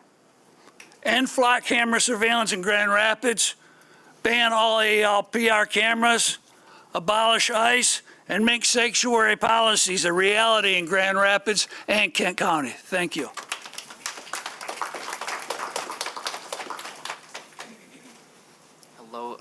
Hello again, Commissioners, Mr. Mayor. My name's Eric from the 2nd Ward. There's a couple things I wanted to talk about. My brain is a little scattered because of who just followed 2 times before. Holy God. Okay. Like, you guys are all wonderful people. Like, thanks for doing what you're doing. Sorry you have to hear stuff like that. Whatever. So, getting this back on track. So there's just a couple of things I just wanted to talk about real quick when it comes to flock safety. I'm not an expert. Unfortunately, this is one of the issues I just haven't paid a lot of attention to. So I was watching on my way home the 12:30 meeting, which I would love if that would be a little more accessible or potentially done a second time. That's just kind of my personal feedback through there. But there was a lot of questions I thought that were answered. I have to sit on them. I appreciate it was acknowledged as the very first step of a larger conversation. So the quick things I wanted to touch on. Number one, I was watching something, trying to educate myself, earlier today, and I thought something really stuck out is kind of the way that the flock cameras give as a community feel, right? Like the feeling of knowing that they are there. I think it was really potent, the person that said that those caught by the cameras are basically treated like a criminal before any crime is committed, because the collection methods and the way that the data is being collected is the same as if a crime were to be committed. Like, it's all still being collected. It's just how it's used is what determines the criminal use. And that just for me, that is just a really weird feeling in the community to know that you're still being tracked. This data collection is still building, even if you haven't done anything wrong. It's all still in the same concept. And again, it's in the eye of the beholder and, who's accessing it. I appreciate GRPD's transparency. I'm hoping for more as time goes on. The second thing I wanted to talk about is that data specifically, so the dependence on data. So Flock is a company, and so Flock has a bunch of other things. I didn't even know they had this, but they have a lot of other devices that they use to capture, and it's up to, I think, 5. I took a screenshot. I'm sorry, I'm not being very efficient with my time, but they have the license plate readers. They do have normal video cameras themselves. They have mobile security trailers, they're called, gunshot detection, acoustic sensors, which I do remember those have been wrong many times, and then also drones. So they have a lot of stuff. So this data, while it might be really top of the line, while it might be the best stuff, what it does is, just like our cell phones, it builds a dependency on the data. It builds a dependency that we are going to receive what Flock's data is into our other processes. So it leads to further purchases of different devices and how that data is utilized. And so I think that's something we need to be really aware of, is that this is a slippery slope that begins to kind of turn you into, a flock-dependent police department or, a flock-dependent city. And then the last thing, I only have 20 seconds. So the last thing I would just really want to touch on is I heard a really disturbing lack of talk about warrants. I know that Flock is adding the procedure that you have to enter a case number. That's nice, but also warrants, where's warrants numbers? If the data is being searched, I heard the rep say in an example, an officer searching 10 license plates a week. I mean, that's all stuff that would normally require a warrant. I know it's not looking inside the car or anything like that, but that's still data that we need to do. So I just would like to see the conversation change around making these warrants a very critical part of this. So I hope that made sense. Sorry I ran over time, but thank you all for your time. So thank you.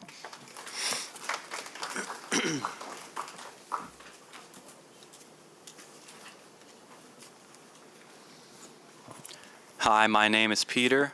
I'm a resident of Grand Rapids, and I'm also here to speak on the usage of flock cameras in our city. And I want to start by saying that everything that these flock cameras say they're going to do is a lie. And they're not going to do that at all. They're going to do the opposite of that, really.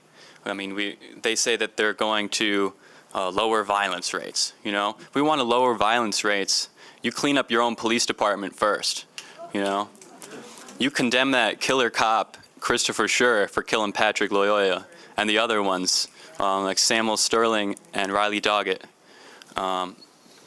Flock cameras also say they're going to lower crime rates. We want to lower crime rates. You start giving people more social benefits, People wouldn't have to steal. People wouldn't have to take if they could make enough to live on their own, if they had housing available to them.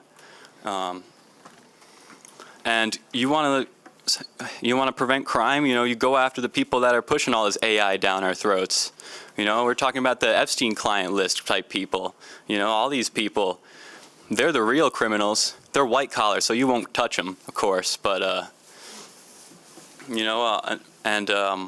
think Mr. Kilgore, you mentioned the loneliness epidemic, maybe we wouldn't have such a loneliness epidemic if everyone wasn't constantly worried about being watched all the time. People are sick of having a camera shoved in their face all the time. I'll tell you that much. I know I am.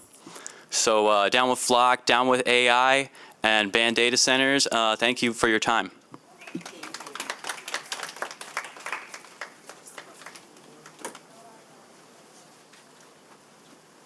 Good evening, Mr. Mayor, Commissioners, staff. I'm Steve Bennett, resident of the 3rd Ward, and I'm just as passionate as all the rest of them, and I know as all the rest of you. Thank you, Commissioner Kilgore, for reading the letter from the ACLU. Seemed like we only had a half a meeting this afternoon, as we had the lovely dog and pony show from our friends at Flock, and the GRPD did a fantastic job of painting a picture of how wonderful this technology has been for solving crimes. The inconsistencies throughout, I notice objective 2 is to deter crime, and nobody talked about deter crime. I've mentioned that from this lectern before, that this is not a crime deterrent. Everybody's pointing it out. It's a pre-crime option. So it's just plain and simple. It's your legacy. I've talked with many of you one-on-one about this, that people don't trust you. We appreciate the city services, but when it comes to the big issues, it seems shit just ain't getting done. They don't trust us. And here's your chance for legacy. Do something. Thank you very much.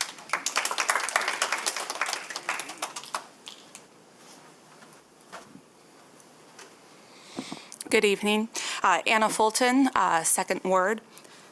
I'm here to stand in solidarity with Kosacha and ask you to adopt their sanctuary policies to protect our immigrant neighbors.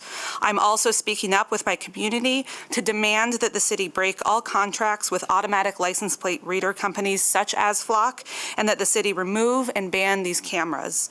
The people are against mass surveillance. Please listen to the people. Thank you. I yield the rest of my time.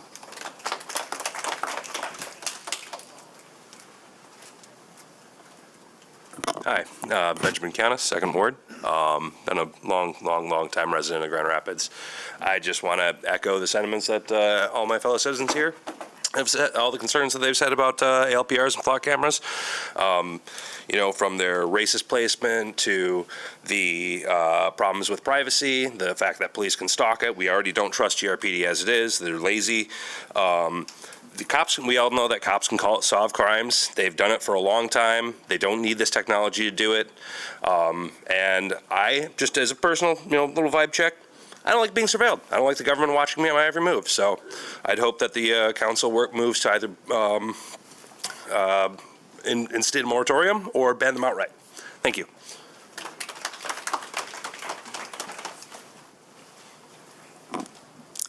Hello again, folks. I always love coming up here. I like seeing you folks at all the events I come to, and I don't want to break your flow. Can you give us your name quick? oh yeah. So, I'm Romar Randy Morales, resident of the First Ward, and I believe you folks think of me as a familiar face, how often I say hello to you. You've heard from many of our community members and our neighbors about the various data, encryption, and vulnerabilities within these flock camera infrastructure. One of the points of discussion that I wanted to shift towards is what type of precedent this sets up for us. The infrastructure that we build today, utilizing these cameras, can be used with different administrations and for future technology to grandfather within the current framework that we're allowing. I think it is a constitutional focus that we need to keep our eyes on to make sure that we don't come down that slippery slope and building a surveillance state around us. The salespeople from Flock were able to describe to us the amount of self-auditing and the ability for oversight that we could have on their current infrastructure. But these people are trying to sell us a product. They are having their foot in the door to sell us further products. If we look at some of the other police departments and communities that utilize these technologies, I believe I saw on the news just the other day that a woman that went away from her state to move to another state temporarily to get an abortion was on her way back arrested. Now, this is not a different company. This is not a different technology.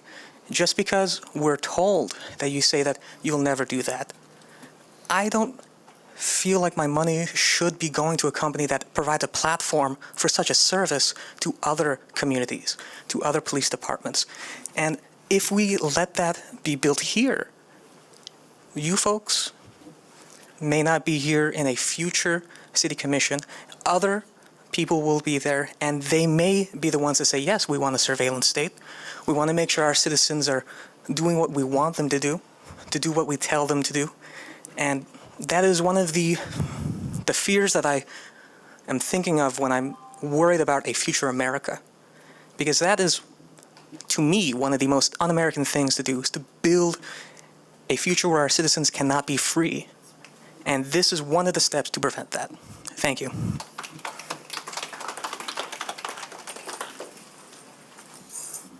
Hello, my name is Stephanie Vogt. I am a new resident of the First Ward, and I am here to discuss the flock cameras and my opposition to them and other similar surveillance technology.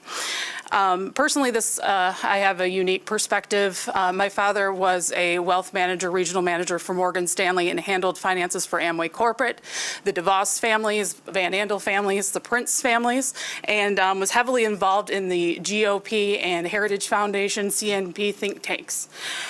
With that perspective, it is my duty to speak out and condemn the GRPD for working with ICE.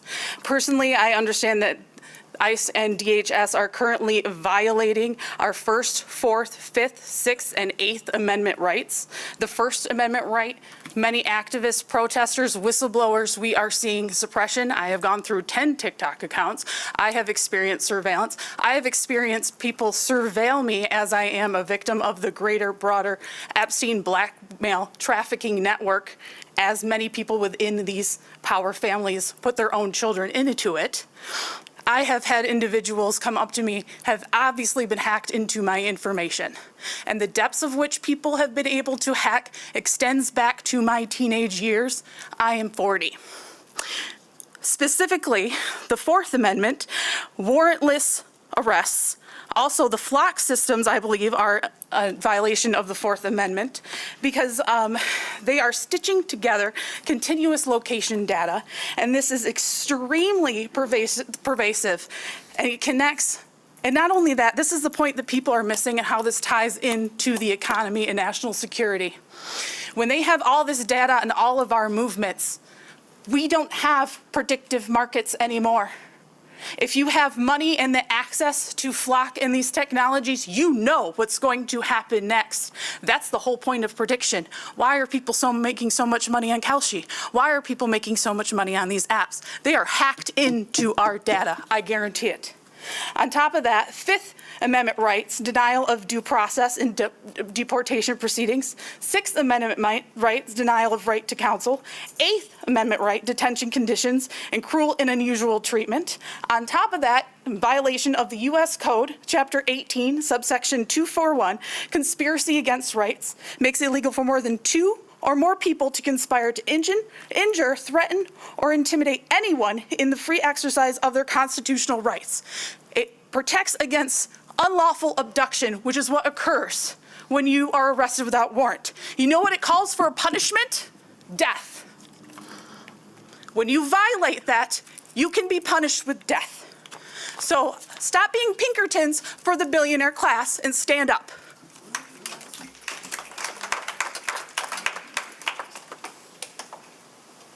Hello, my name is Vinny. I'm a resident of Grand Rapids, and I have a poem for you. I love this city. This place has been my home, but I feel like an animal ready to be hunted. Every day I pray that I do not become prey. Why should my brothers, sisters, and siblings be afraid? Why do those who share my skin tone, those darker and lighter, have a target on them? For whose safety? Not ours. I have a mouth and I must scream. For once I cannot stand here idly without saying, the only flocks that I want in this city are pigeons. Thank you.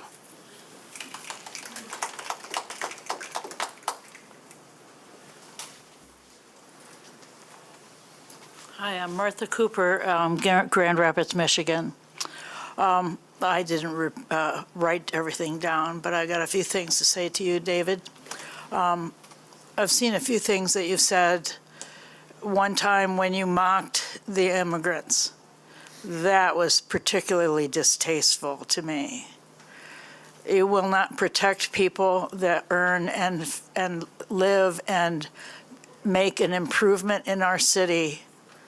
The other thing I saw you say and hear you say was that you had to protect the ICE agents because they were people too.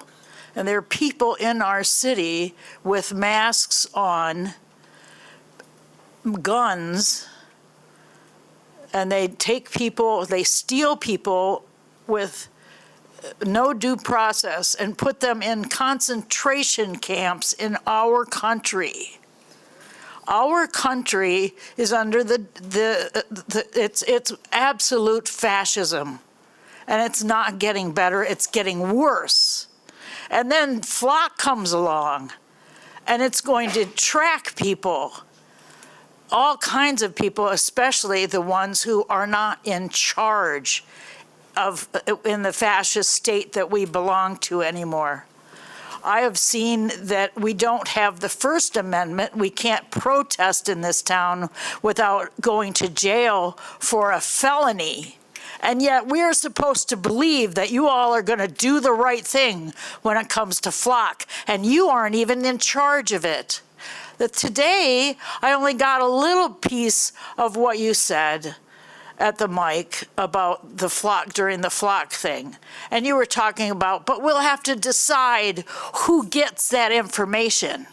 And I'm thinking to myself, I don't want you, David, deciding that when you haven't made any forward motion when it comes to all the people that come up here and ask you to protect immigrant rights.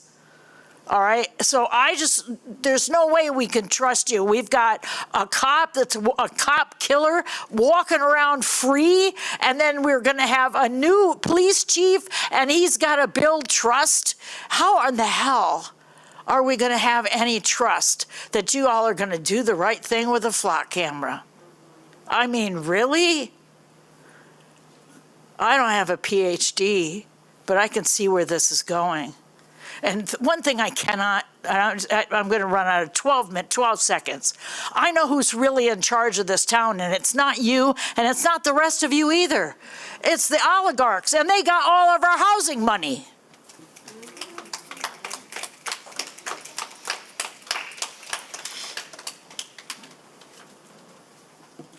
Hello, my name is Phyllis. I'm from the 1st Ward. I'll keep my comment short. First thing I'd like to say, I stand in solidarity with Kosacha and Rapid Response. I urge you to adopt the sanctuary city policies outlined by Kosacha. Everyone deserves to feel safe in Grand Rapids. Everyone deserves to feel safe in the city that they call home. You see all these lovely people that have come out to talk about Flock tonight. That's not going to stop. You're going to hear about this at every single meeting until our contract is canceled and until our cameras are gone. It's wildly unpopular with citizens. Every single person I've ever talked to about Flock cameras are horrified. They don't know, they don't understand why they weren't informed, why they aren't well documented where they are, what happens to the data, how the data is collected, how it's organized, who gets to see it, how it's searched. And the stories that we hear about what's happening with the data horrifies them even more, with the stalking and the arresting by ICE and the tracking of people. I urge the city to reevaluate our contract with Flock, to cancel our contract with Flock, and not just adopt Flock 2. So don't just go to the next one. We want to build trust in our community. We want to not be videotaped and photographed all the time. Yeah, and that's all I have to say. I will see you at the next meeting. Thank you.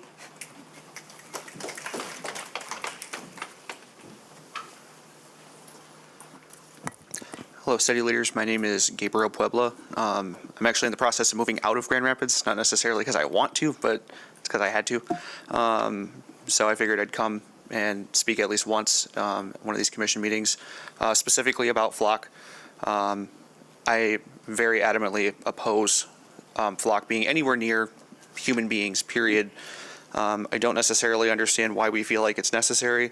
As a disciple of Christ, I don't necessarily understand why we feel like it's okay to rob people of the ability to have integrity, which is doing the right thing when nobody is looking. If someone's always watching, then you never have the ability to practice integrity, especially when we hear things about people having cameras pointed in their homes. That was news to me. I don't think it's going to help us. I think it's going to hurt us more in the long term. I've seen several in Wyoming, the area that I'm moving into, and I plan to be very vocal about that amongst my local government there. But I would urge Grand Rapids as a city to cancel their contract with Flock. I don't understand anything about why anybody thought it was a good idea, period. It doesn't make me feel safer. It makes me feel watched.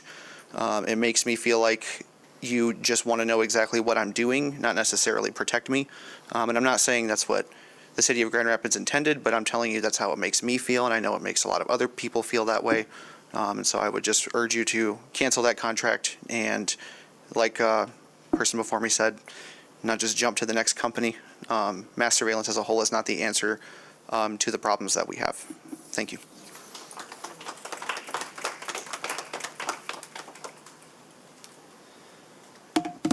Hello, my name is Alex Straith. I'm a resident of Ward 2. Everyone else before me has had excellent comments about the widely reported security vulnerabilities and misuse of ALPR cameras. What I want to talk about is their constitutionality. At this afternoon's 12:30 public safety meeting, both the representatives at Flock and the police department representatives highlighted how constitutionality was one of their highest priorities. If a police officer was out in the field collecting this kind of information on one person, they would need a warrant to do that. But since Flock is a private company collecting this data on everyone, it's okay for the police to just go out and buy access to it instead. What the representatives of Flock didn't mention is that case law has been going slowly but surely against it for the past 40 years. The Flock representative said that you have no reasonable expectation of privacy in public. That was the case law in the 70s, but for the past 40 years, that has been moving towards the aggregation of data qualifying as a search under the Fourth Amendment. In the case Chartres versus United States, the Supreme Court ruled that requesting geofence data on who was at a public location for 1 hour was considered a search under the Fourth Amendment. In Connecticut versus Jason McCarthy, it was ruled that 4 cameras on a bridge is not a search, but, quote, with enough cameras in enough locations, the historic location data from an ALPR system would invade a reasonable expectation of privacy for the constitutional purposes. I drive past 4 Flock cameras on my 1-mile commute to work. I consider that an invasion of my privacy and an invasion of the privacy of every citizen of this country. What is a reasonable expectation of privacy? In Carpenter versus United States, the Supreme Court wrote, "The majority of this court has already recognized through concurrences in Jones that individuals have a reasonable expectation of privacy in the whole of their physical movements.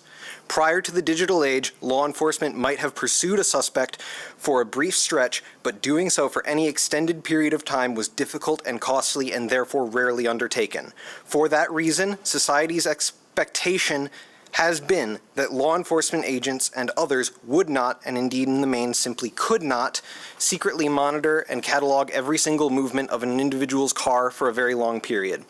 What the Supreme Court described as violating society's reasonable expectation of privacy is exactly what the Flock network does. Do the right thing, get ahead of the curve, don't renew the contract in January of 2028 when it's next up, or better yet, cancel it ahead of time."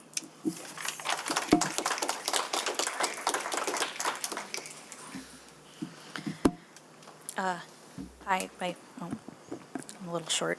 Hi, my name is Emmett Maniscalco. I've lived in Grand Rapids my whole life. I stand in solidarity of making Grand Rapids a sanctuary city.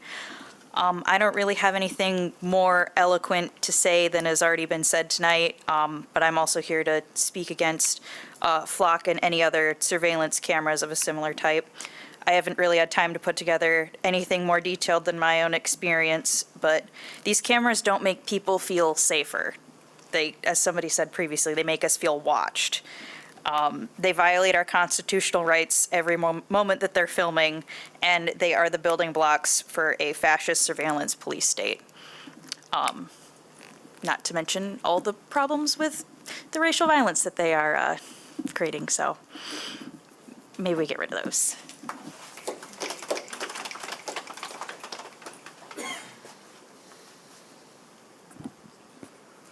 Good evening. My name is Jacinda Swanson, Ward 3. I taught U.S. democracy and democratic theory for more than 20 years at Western.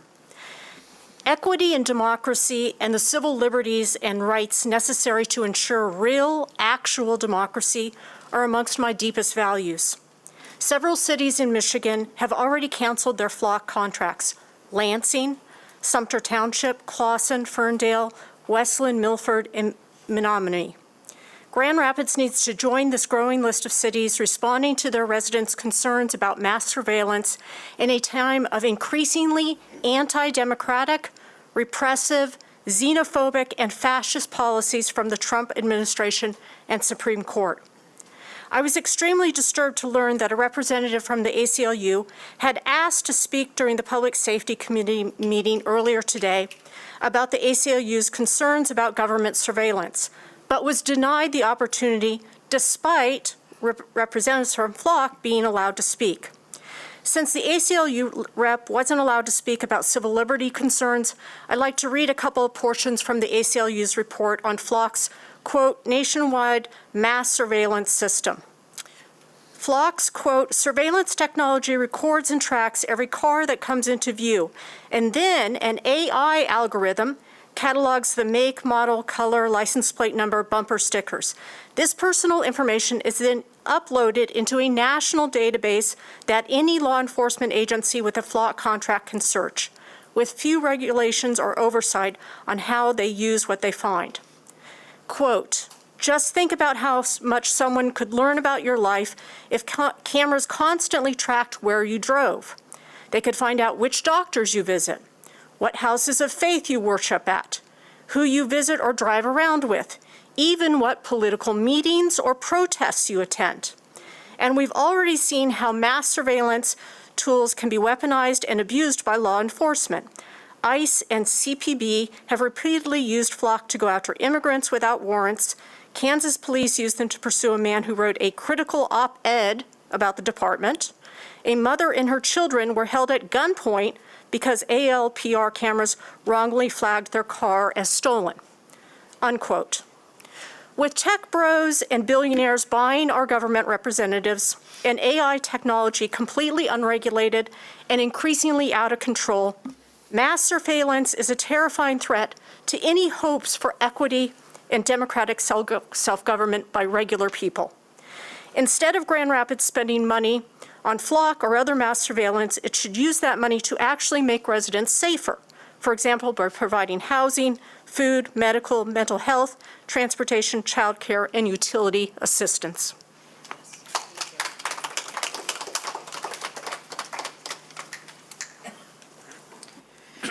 My name is Megan Reed, and I'm a lifelong resident of the Grand Rapids area.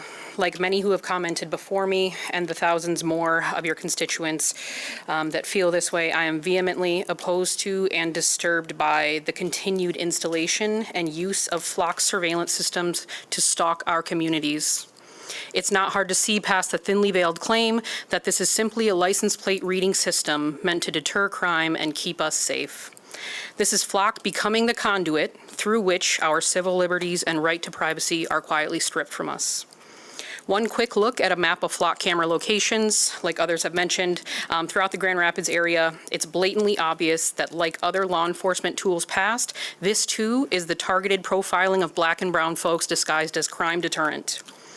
The following are statistics from one of the most robust data sets collected to date by the Electronic Frontier Foundation regarding ALPRs.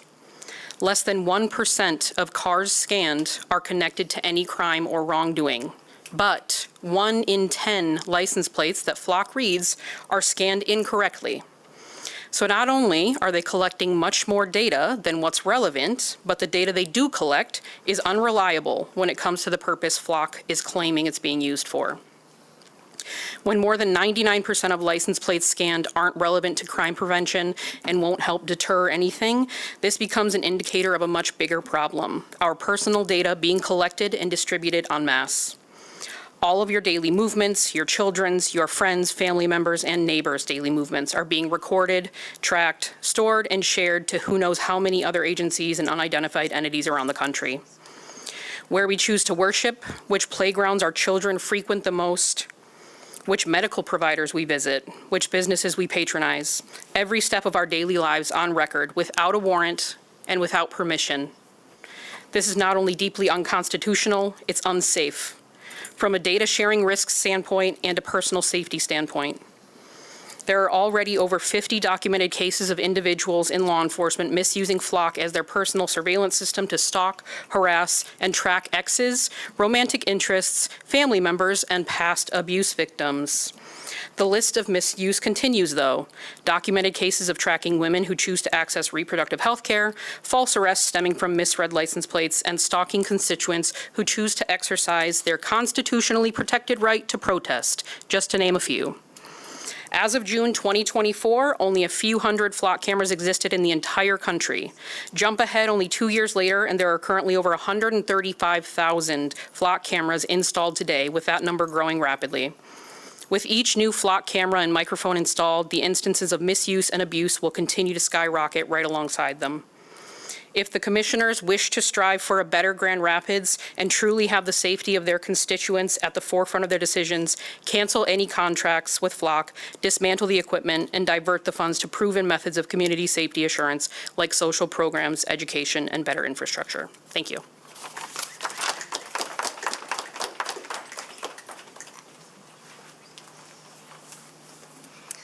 Good evening. My name's Andy Johns. I am a constituent from the 2nd Ward. I'm a member of many Grand Rapids communities, and I am deeply concerned about mine and my fellow Grand Rapids citizens' privacy, taxpayer-funded resources, and safety. Flock camera recording in public isn't the problem.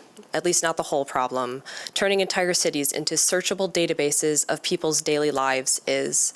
And that's exactly the kind of broad, suspicionless monitoring the Fourth Amendment was designed to protect people from. In a recent Supreme Court ruling, the United States versus Chetri, the court ruled that a similar technology that was constructed like flock cameras, is violating our Fourth Amendment rights. If a geofence provided by Google about a citizen's whereabouts is unconstitutional, then I believe flock camera mosaics of an individual's habits, locations, and movements are a violation of the Fourth Amendment as well. As of right now, according to dflock.com, there are approximately 200 ALPR cameras in and around the greater Grand Rapids area, with 92% of these cameras being from the company Flock. A yearly subscription for a Flock camera costs approximately $2,500, meaning that roughly $500,000 per year is being spent just to have these cameras. That is $500,000 and rising of taxpayer money per year that is being used to violate our privacy. According to the Washington Post, as of August 3rd, 50 police officers have been charged with or accused of misusing Flock and similar camera systems to stalk women. 26 of those cases concluded that officers had used this technology to spy on wives, girlfriends, former partners, and their exes' new partners, or women they sought to approach. This is a despicable behavior, a clear violation of the victim's privacy, and something I am sure that no one here in Grand Rapids wants to be subjected to. You are representatives of us, Grand Rapids citizens, and should not be beholden to corporate interests, especially in matters of our safety. Thus, I urge you as representatives of us, your citizens, to join the other 135 American communities, including many here in Michigan, that have reevaluated their use of Flock and similar systems and decided to remove these blatant invasions of our privacy and safety. And off script here, I think you can tell just by one glance at me, I don't like to blend in, and I am tired of feeling like I am being watched and having to hide within my own city. Currently, I still have the privilege of being able to use dflock.com to avoid these ALPRs and find routes to get around them, but many people in other communities do not have that ability, do not have that privilege. Thank you for your time, and I'll leave you this as a reminder, surveillance is never safety. Thank you.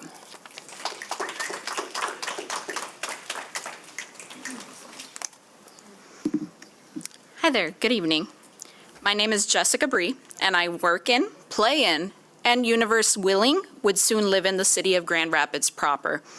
Having moved to the area from out of state early last year, I want to say I really appreciate the culture cultivated here in this room and city to where I feel comfortable to express my opinion. And my opinion, well, it's more of a plea.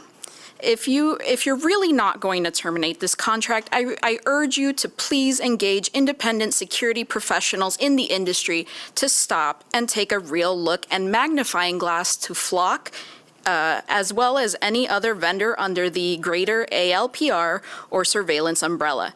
It is not the miracle security technology that the salespeople at these vendors or law enforcement authorities make it out to be.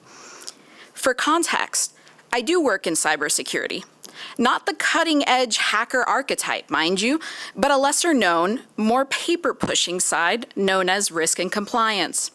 While I do not consider myself an expert by any means, I do want to express that all of those security certifications that Flock kept attesting to during its presentation earlier are not certifications that a vendor is secure and should not be taken at face value. For example, one mentioned often was the SOC 2 or SOC 2. That doesn't mean your best practice. That just means you wrote a list of what you do at your organization, which may not be best practice, and paid a company tens of thousands of dollars to audit you and say, yep, that's what they do. And some listed items there, as well as like the HEC, VAT, et cetera, are just questionnaires and not verified by an independent third party. And the worst part, we the public can't review these actual security documents unless we are a customer of Flock. How can we even verify ourselves and know for sure what they're saying they do? I appreciate the comments said in the earlier meeting regarding the OPA's initiative for a public-facing dashboard. Please consider removing the grandfathering protections Flock and all related vendors have in publicizing publicizing all data regarding GRPD inquiries so that the next time we read you the statistics on Flock when we're at the podium, there are numbers so everyone can see how great it is in our neighborhood. Additionally, please consider adding contractual requirements to how long our data can be held. The earlier discussion had comments talking down other city and state data requirements, but requiring all ALPR and surveillance vendors to comply with the requirements recommended by privacy industry experts or similar organizations such as the ALCU or Electronic Frontier Foundation would provide some small relief that at the local level, Grand Rapids is trying to do its part to protect its constituents' rights. I look forward to eagerly following the development of this issue here in the city. There are a lot of things that I can say the city and state have done right in my short residence here. Please do not make this list shorter than what it really could be. Thank you.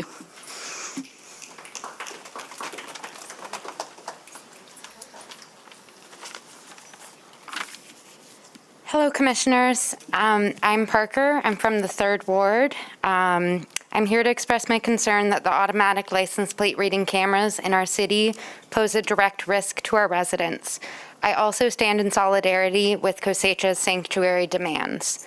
At this point, there are hundreds of documented cases of these cameras being used to stalk women, ranging from a police chief tracking the movements of their ex, to a patrol officer finding a stranger to pull them over in an attempt to begin a romantic relationship.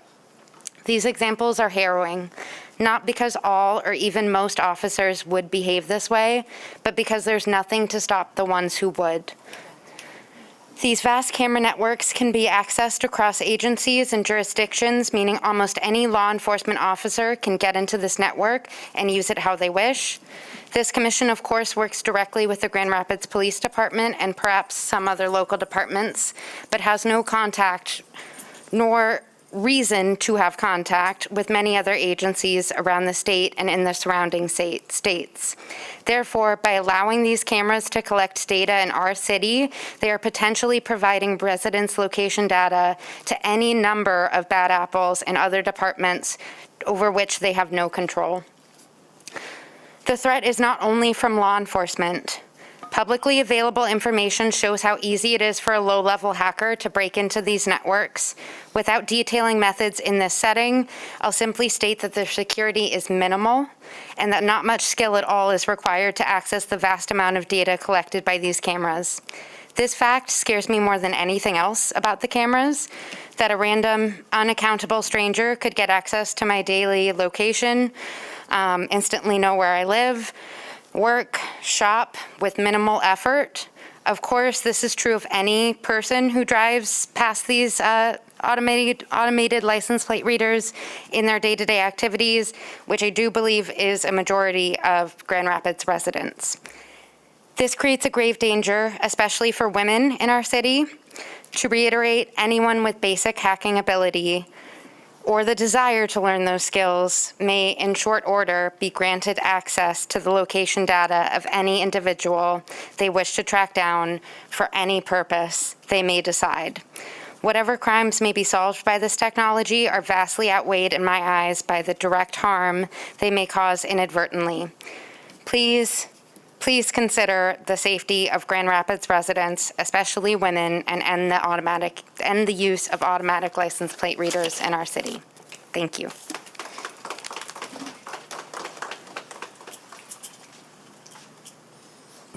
Hi, my name is Alex. I'm a First Ward resident and a volunteer with Grand Rapids Rapid Response to ICE.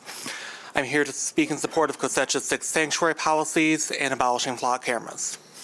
I've been doing movement work for over a decade now. One of the first things I learned in doing this work is that police are not on the side of our movements or marginalized communities. ALPRs are just one more tool enabling the harm they do. You've heard a lot of flock horror stories tonight. Locally, despite the mayor's claims, flock data from Grand Rapids has been used for deportation-related events. We've seen this in FOIA data. You know, that the agencies in the federal government have done searches. But fancy tech aside, GRPD is not only collaborating, but directly coordinating to assist ICE. We've seen GRPD pre-positioned by the ICE field offices multiple times to escort the GEO transport van to kidnap our neighbors. GRP officers have often violently pushed community members trying to prevent, our neighbors from being kidnapped out of the way. I've even seen them shove people who were already complying with their orders to get on the sidewalk violently, again, already complying, but apparently the GRPD, according to the mayor, has investigated itself and is within policy. I listened to your response, Mayor LeGrand, after the last 2 p.m. meeting I couldn't make, and it's morally inadequate. Asking the GRPD to investigate itself, given its track record, it's not a solution. I also want to address your points about the need for safety and enforcing laws, and you're saying that ICE agents are people too. Those ICE agents made a choice. They made a choice to kidnap and harm our neighbors. People's lived identities are not a choice, especially in the imperialist context of why we have the undocumented, documented dichotomy. I get the kind of active opposition we do in rapid response to ICE is not what y'all can do as public officials. But what we're asking you is you not to actively assist ICE in its violence. In many cities, police don't respond. They let ICE fend for itself if they're going to do these atrocities. And I'll point out that none of the resistance to ICE here locally has been violent. But sure, let's be concerned about ICE agent safety. Complicity with ICE just serves rich and powerful interests that wanted to divide us based on what side of an imaginary line we were born on. We all have a choice here, including you, and it's pretty clear.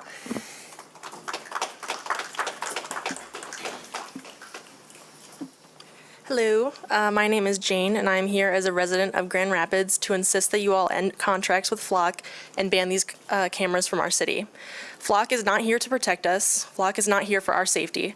Flock cameras are a product being sold under the guise of ALPRs and keeping us safe. I don't believe that for a second. Flock cameras are a product being sold by a private corporation that is fine with violating numerous constitutional amendments, allowing their technology to be abused by those who have access to it, and working with racist and fascist organizations such as ICE. If you want to help our community, get Flock out of our city. Thank you.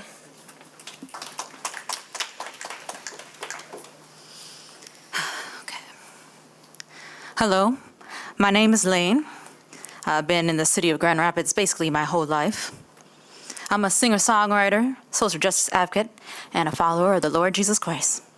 In the Gospel of Matthew, Jesus tells a parable, and he emphasizes that whatever we do to the least, we do unto him. And if you read Matthew 25 in full, you'll very clearly see that he uplifts caring for the least and vulnerable in this society, not effort supporting actions that will harm them. And who is being treated as the least in our country right now, in our city? By and large, it is my more melanated brothers and sisters, and persons of Latino descent, like me and mine. And things like Flock cameras. You've all been hearing people voice their concerns, well-grounded, research-backed concerns, that these Flock cameras are going to be misused and abused because they have been. They will be used, and they have been used, to target Black and brown folk in our communities. You want to promote safety in our city. These Flock cameras aren't going to do that. Support efforts that address the root causes of poverty, things like making housing more affordable for families of all sizes, supporting local small businesses, we heard of one, and local food banks and similar nonprofit orgs. That's what reduces crime and will promote safety. Also ensures that women who want to be mothers freely consent to be mothers, and persons with children in the here and now, that they can ensure their children won't live a life of suffering and unnecessary hardship. Who keeps our community safe? We keep our community safe, and keeping our community safe means saying no to these Flock cameras.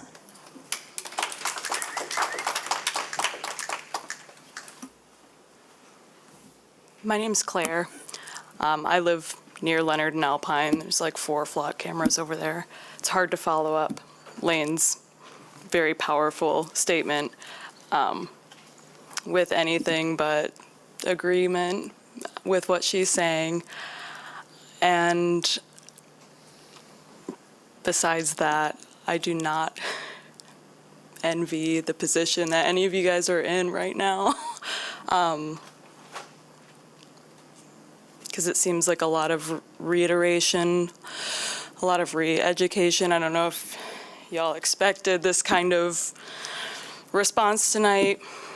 I just hope for the best for my community, for my neighbors, and for you and our city. And that's really all. Thanks.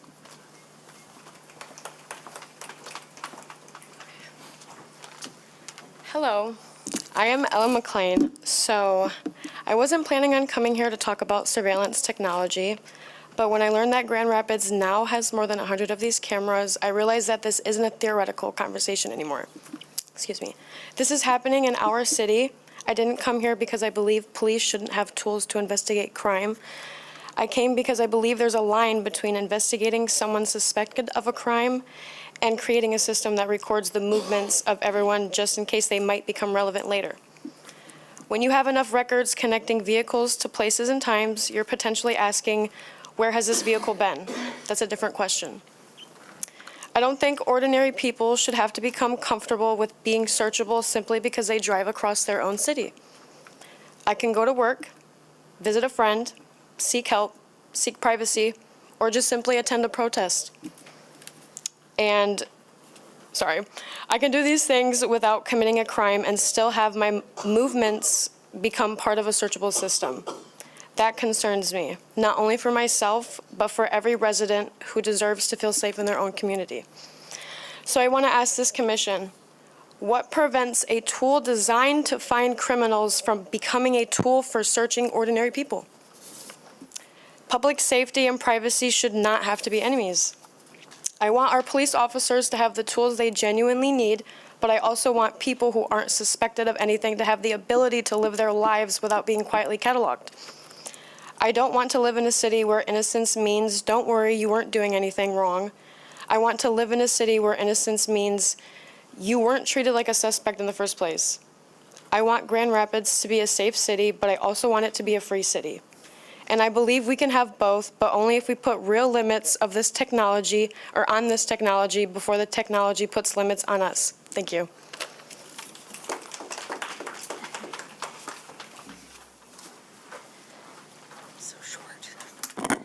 Hi, sorry about the voice. Mindy, Second Ward. I have a quote to read. This is a license plate reader. That's all that flock cameras do. They don't check people's hair color or whatever. Could they? I suppose they could. I don't know. I'm not an expert. Anybody know who said that? David up there said that. And yet, we're supposed to trust that you're making these decisions and that you have our best interest at heart. Another quote, I don't want to live in a surveillance state. We all opted into that. I didn't. I don't think anybody here did. No. Pretty sure none of us opted into that. This keeps getting talked about like it's like a trade-off for convenience. And I guess what my question is, convenient for who? It's not convenient for us. Maybe it's convenient for the police. Seems like it. But to that I would say, logically then, you're saying they can't do their jobs without this? Interesting. Huh. Not sure how useful they are then at that point. Just to appeal to you as human people, I think you are, as this country is being sold to billionaires, right? Every day. And we're not even seen as human anymore. We're just like sacks of data. We're just raw data for billionaires to utilize. You have an opportunity to carve out an oasis from that in Grand Rapids. You have an opportunity to say, we're not doing that to our people. We're not doing that to the people who live here. We're going to let them be free. We're going to be an example of how it can be done. You have that opportunity. And since I have a minute left, I'm going to go back to the whole like cure violence thing that was way at the beginning of this. I would say, first of all, it's kind of a silly concept. I know the thing is called cure violence, but like whatever. I think that if we really want to go a long way to curing violence in the city, we need to get rid of the GRPD. Yes. Oh my God, yes. Sanctuary city policies. Oh, yes. I'm so moved. Oh, sorry. Hello, my name is Harry. I live in the First Ward. I'm a small business owner, community gardener, and first of all, I want to come and speak in solidarity with Movimiento Cosecha and urge you guys to find a way to adopt these sanctuary city policies, because it really seems like you're not trying. And I also want to speak out against flock cameras in our city, mass surveillance, and I have nothing more eloquent than what's already been said, so I won't say much more, but I will just give an example of how both the flock cameras and GRPD and ICE are collaborating to make a hostile environment in our city. I've recently learned about this term, hostile architecture or hostile infrastructure. And if you go around downtown, as I bike home tonight, I'll see blue lights under the bridge so people can't inject safely. I'll see red and blue flashing lights on top of GRPD cameras in parks to give the aesthetic that there is a GRPD cop car nearby. I'll see fences in the corners of bridges so that people can't live there and they're forced closer to the street, closer to cars, in the sight of flock cameras now because they can't be in those safe places. Anyways, I've been learning about hostile architecture, and as people have been speaking here tonight, these flock cameras are just a blatant example of that, and it's obviously making these people feel unsafe. But what is most concerning is the BIPOC and immigrant communities that are being affected by this technology. I volunteer with Rapid Response to ICE. I respond to 1 or 2 calls a week where ICE is abducting our neighbors. Half the time, GRPD is there, chumming it up with them, shaking hands. I would say that's assisting ICE. Anyways, I am now supporting a mother of 4, not supporting, I am helping give a little bit of support to a mother of 4 whose husband was abducted and deported to Guatemala in April. And she has no income anymore. She has 4 kids. She's terrified to leave the house because she knows GRPD is collaborating with ICE. She knows she's being watched because when she drives down her street, 2 blocks down, there's a flock camera waiting for her. Thank you.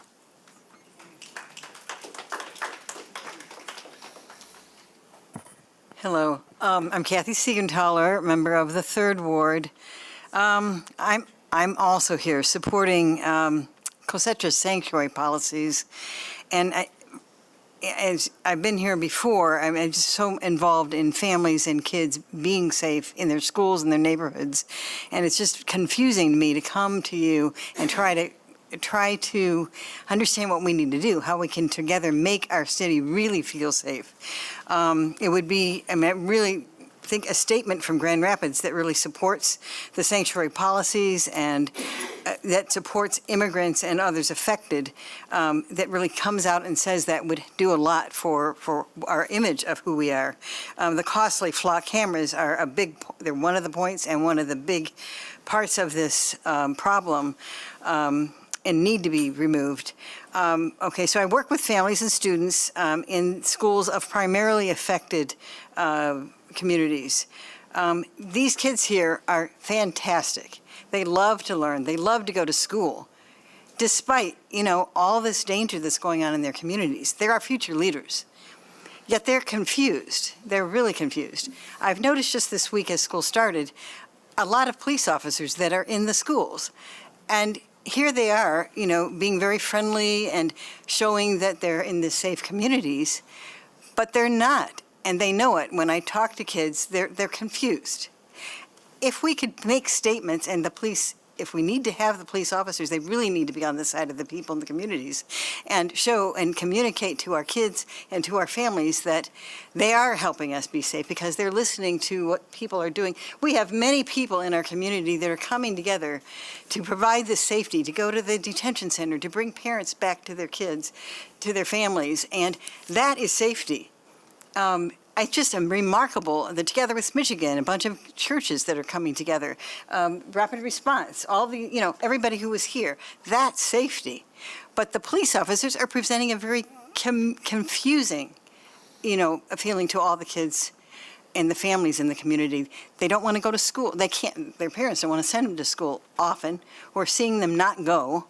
It's better to be in the school, but they can't, they're not doing that. Many of them are being affected with that. They're not going to after-school activities, which would make them more safe, would keep them off their phones, because the police, they can't trust, the police are too associated with ICE. They got to be disassociated with ICE. Thank you.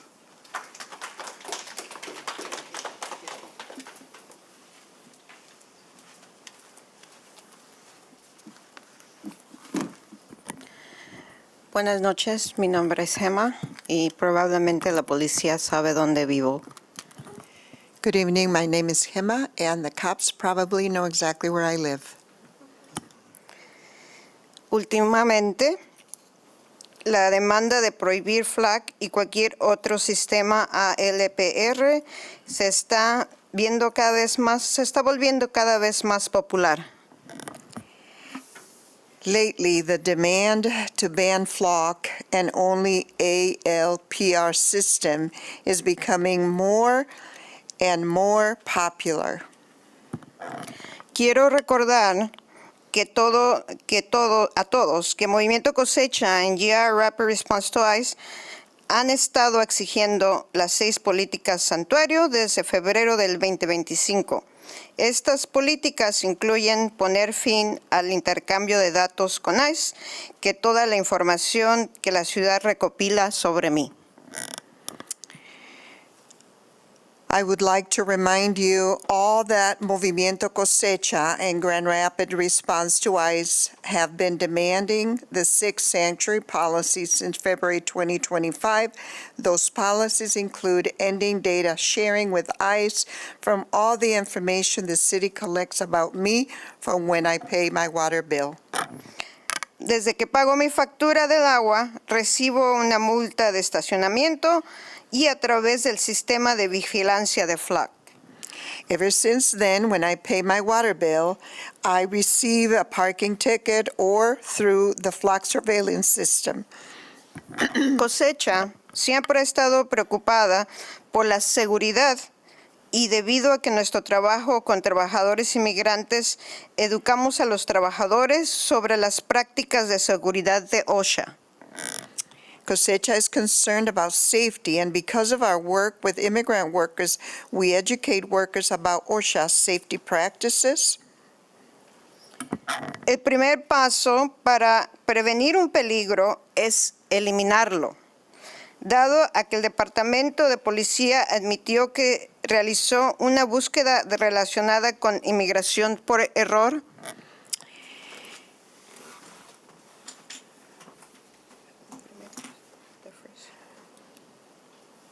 OSHA safety practices, a first step in preventing a hazard is to eliminate the hazard. Since the police department admitted that an immigration search was done by mistake, o quizás no fue error, creemos que la manera de eliminar el peligro creado por FLAC es prohibir su uso y prevenir el daño que puede ocurrir cuando el supuesto error puede llevar a la separación de una familia.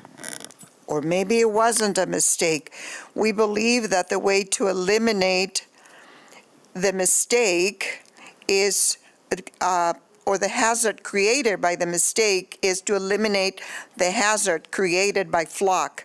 And the way to do this is to ban its use and prevent the harm that can happen when a mistake can lead to a family being separated.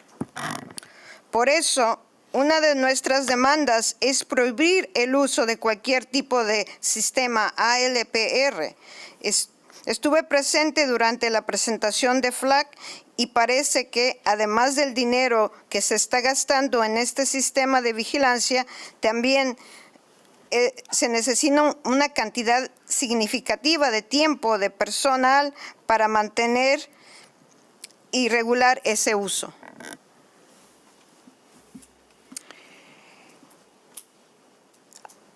And it seems that is why one of our demands is to ban the use of any type of ALPR system. I sat through the FLOC presentation, and it seems that beyond the money being spent on this surveillance system, there's also a significant amount of staff time needed to maintain it and regulate its use. Estos recursos podrían utilizarse en cambio para la atención médica, la educación, vivienda accesible y una verdadera seguridad comunitaria. FLAC representa un exceso de vigilancia y de intercambio de información. These resources could instead be used for healthcare, education, affordable housing, and real community safety. FLOC is an overreach of surveillance and data sharing. Alcalde LaGrant, reunamos en público con la comunidad más afectada por la violencia de ICE, en un espacio donde nos sintamos seguros para que puedan compartir sus historias de miedo y separación familiar, situaciones que están ocurriendo todos los días en nuestra ciudad. Mayor LaGrant, let's meet in public with the community most affected by ICE violence, in a space we feel safe so that they can share their stories of fear and family separation, things that are happening every day. Gracias. Thank you.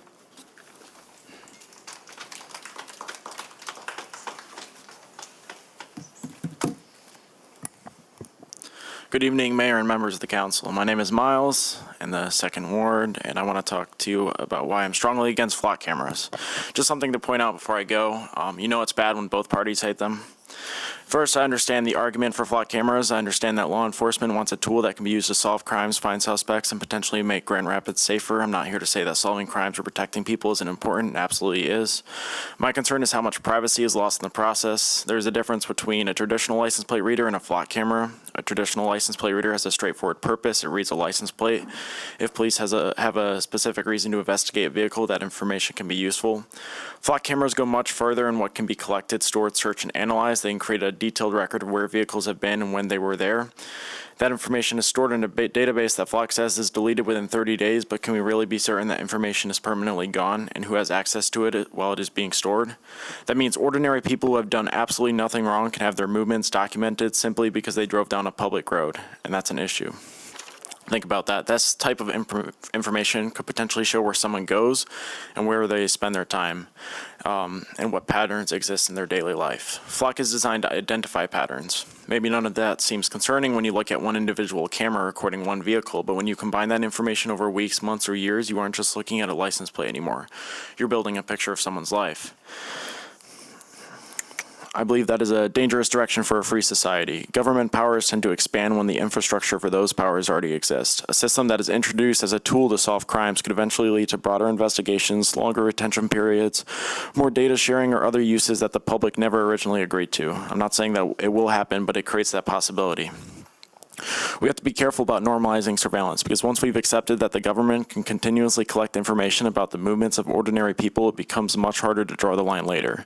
If there is a specific vehicle or suspect related to a crime, investigate that vehicle or person. If there is an emergency, use the tools available to law enforcement.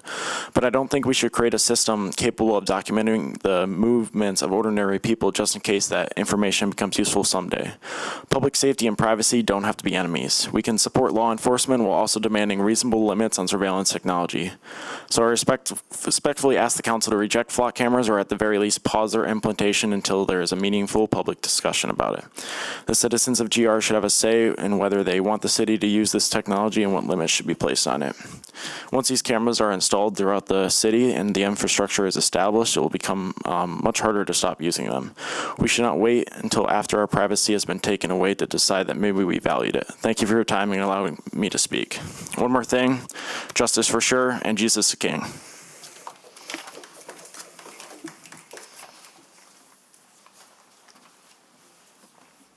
Hello. My name is Griffin, and I am a resident of Comstock Park. The first thing that I wanted to do is I wanted to thank you for your time. I have a feeling these meetings don't normally run this long. I also wanted to thank everyone who is currently in the crowd, everybody who spoke today, and everybody who stood for upwards of an hour to make sure that their voices were heard about flock cameras.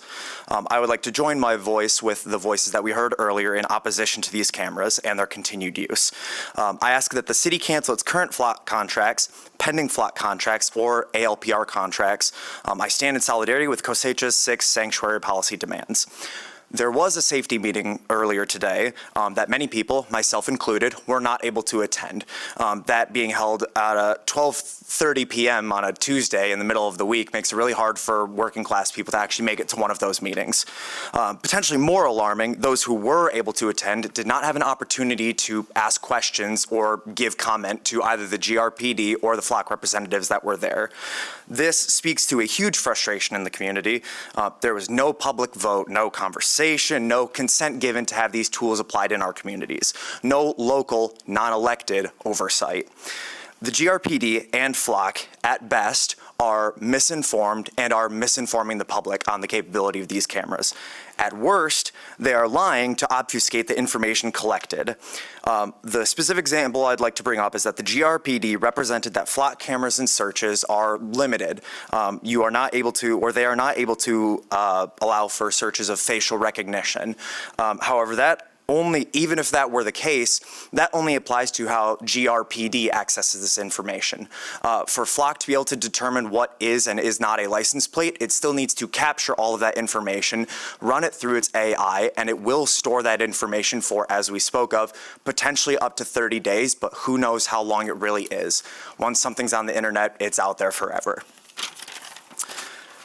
And this information is stored in a database where we don't know exactly who has access to it at all times. This could be other cities, other municipalities, other states, even at a national level, federal agencies. You know, there are truly any number of other bodies that have access to this information. And regardless of the abundance of misuse that has happened using flock technology, GRPD or not, setting aside the errors that are becoming synonymous with the name flock, this body and the GRPD set an incredibly poor precedent by allowing these tools to invade the privacy of your constituents, your friends, your neighbors, your family and loved ones without their consent. Thank you for your time.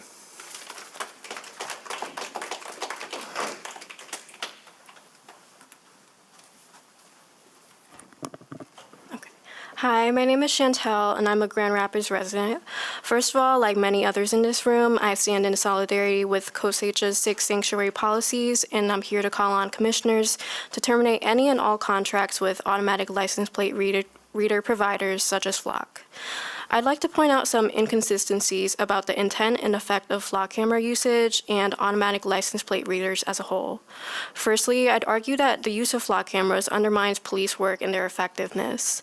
Given the already ample level of personal data that law enforcement has access to, as well as the use of body cameras, what does this additional tool, if you can call it that, provide to law enforcement that they do not already have access to?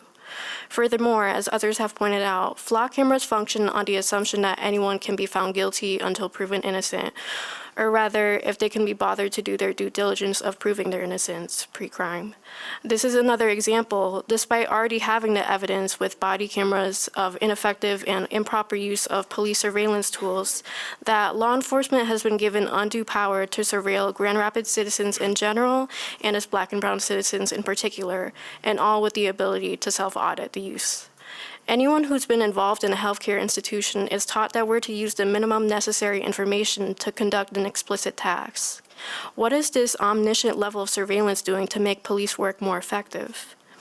when the GRPD hopefully releases reporting of how flock cameras have not been found to contribute to a significant decrease in crime, this result should not be tolerated and does not lead to better police work or a safer city.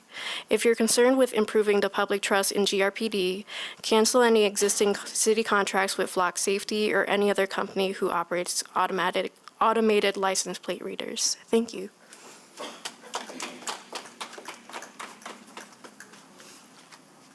Hello, my name is Karen. Thank you for hearing us tonight.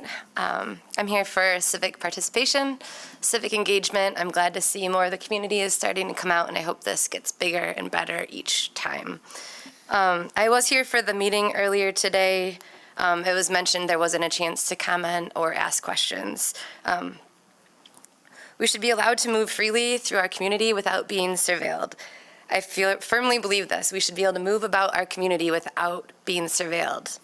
Flock and mass surveillance in general are big brother. The infrastructure is being built that tyrants can and will abuse. We never consented to being tracked. This tracking, these flock cameras and the other surveillance companies that are being pushed on citizens violate our Fourth Amendment. Carpenter versus United States was the benchmark Supreme Court case that ruled this in 2018. Many other cases have been ruled citing that as well. The surveillance state watching our every move and tracking our movements is a search. It's a constant, warrantless search. Earlier today, a member of the GRPD spoke on how Flock is actually less invasive than, and I quote, getting and serving a warrant. He hit the nail on the head. It's much easier for GRPD to avoid the due process and legality of obtaining warrants and simply use tracking databases to surprise and then take into custody their targets. Which, on the topic of warrants, why does GRPD also assist ICE when they do not provide judicial warrants for the humans they are targeting? Requiring a judicial warrant would mean ICE stand empty-handed as they don't use them. They don't follow due process or human decency for that matter either. ICE needs to be abolished. Most human-loving people agree on that. What really worries me is the normalization of these fascist steps. The local oligarchs have been mentioned tonight, and I think most of us know they are the ones who have the most power over the city. We know Big Brother is watching us now all the time. Nothing is private. Some may choose invasive tech like Ring, doorbells, Alexa, or Siri. That's their choice. And to give up their privacy is their choice. We never consented to give up our privacy. It was encouraging to hear some members of the Public Safety Committee at least raise concerns. I'm sure there's fallout when pushing back against GRPD and our local oligarchs. So I'm sure it takes courage to do that. Community members are here and ready to push back. Everyone here is showing courage to speak up. It's inspiring, and I hope it only builds. I did hear the request of commissioners after the last meeting for the public to be more proactive and not just reactionary. I do hope and believe this is the beginning of many community members joining together to really affect change and propose an ordinance banning Flock, Axon, Motorola Solutions, and any future road and civilian surveillance. We want to bring something to you that you can vote on. I stand in solidarity also with COSECHA and the 6 sanctuary policies. Thank you.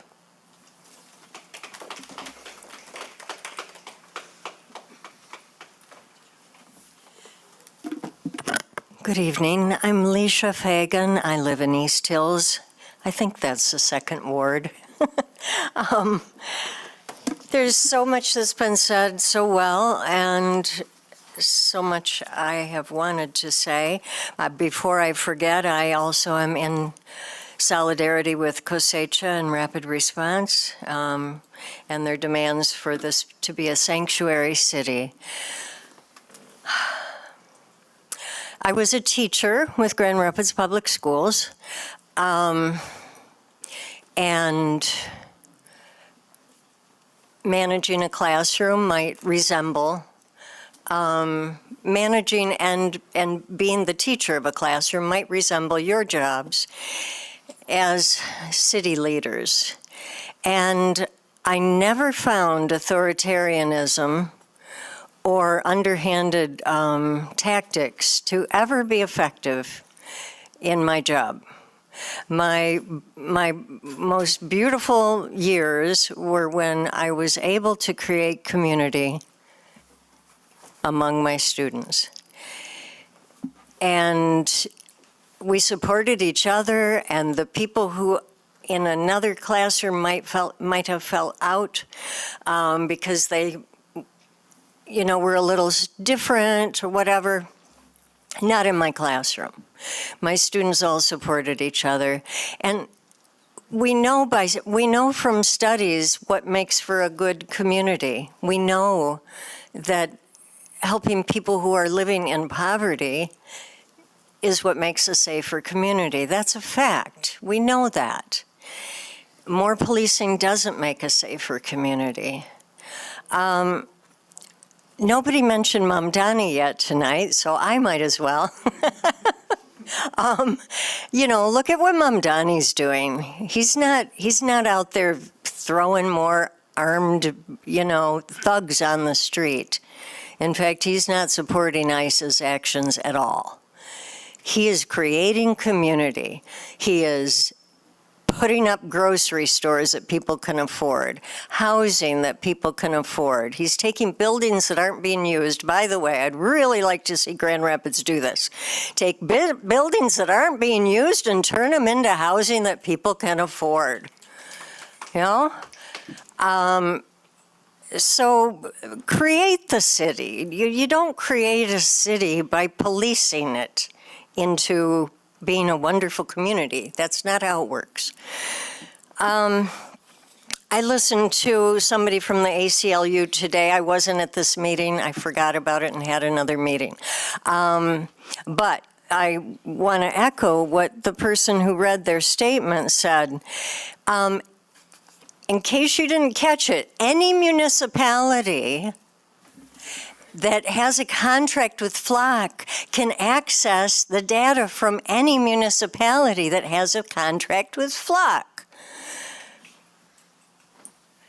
Thanks. So, in addition to that, in case you don't know, there's lots of time?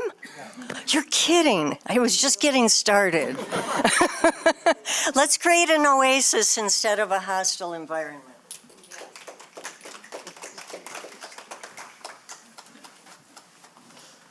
My name is Liz. I'm going to raise this a little bit. There we go. Resident of the Second Ward. I don't have a whole lot to say that someone before me hasn't already said, and largely came up here because I thought it'd be cool if we pushed into the 10 o'clock hour, but there's someone behind me, so that'll happen. But the community didn't show up to speak for 2 hours on a variety of issues, but rallying around a single issue for nothing. We appreciate your time. We appreciate your attention. It's late. Everyone still seems very engaged, but we plead with you that you hear us and don't let us sell out to people who don't care about us, because we know you care about us. Thank you.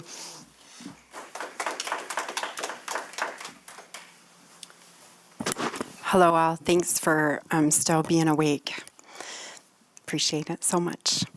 And my name is Cindy Hicks, and I live on the 1000 block of Sheldon near Highland. And I just wanted to just let everyone know the amount of Flock cameras and other cameras I live under, I think would cause the average person to go psychotic.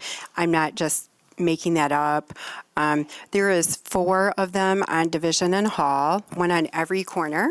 And then the park, Ted Raspberry baseball field, that is right next to the Sheldon Apartments. It's a subsidized senior apartments. They had the Flock camera in the middle of the parking lot, and there's not even really that many cars that little old seniors drive. And then they moved it out towards Jefferson and Delaware, but it doubled in size. Like now there's 2. And they're not listed on the Flock map. They're not listed. There's over 200 in the greater Grand Rapids area, but I just count just in 2 blocks, there's 10 right there, and 7 just right on me and all my neighbors, and I'm fearful for them.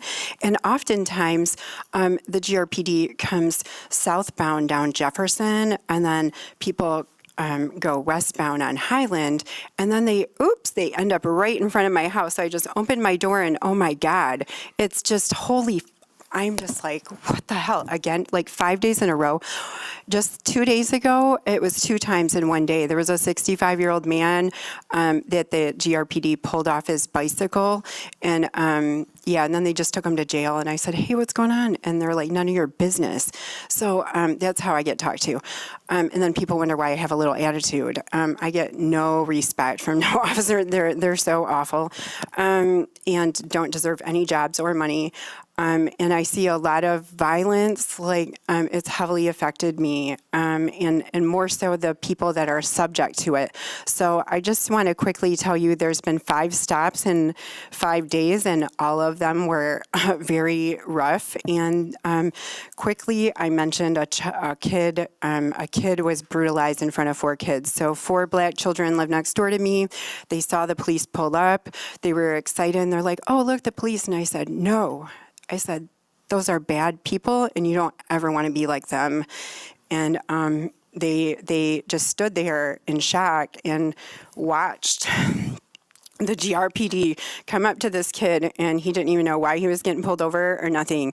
And he had his hands up in the air, and he said, why are you doing this to me?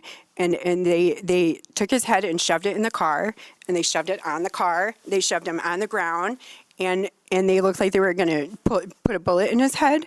And these children watched this, and I had to scream, and it's on my Facebook. Anybody can go on there, and it was, and more than just me videotaped it. And there was a lot of neighbors out in front, and there was 10 officers shielding all of us back as if we're just. I'm so glad that kid wasn't dead, okay? Those children were traumatized, and they should never, ever have to watch that. And it was the night before school. And all I asked the officers was, is this going on your block? Does your kids have to watch this kind of crap before they go to bed, before the first day of school? I screamed to the officers, there's children here. There's children. I screamed it 20 times. But watch the video. Don't just take my word for it. But thank you for letting me speak. Please, no more flack.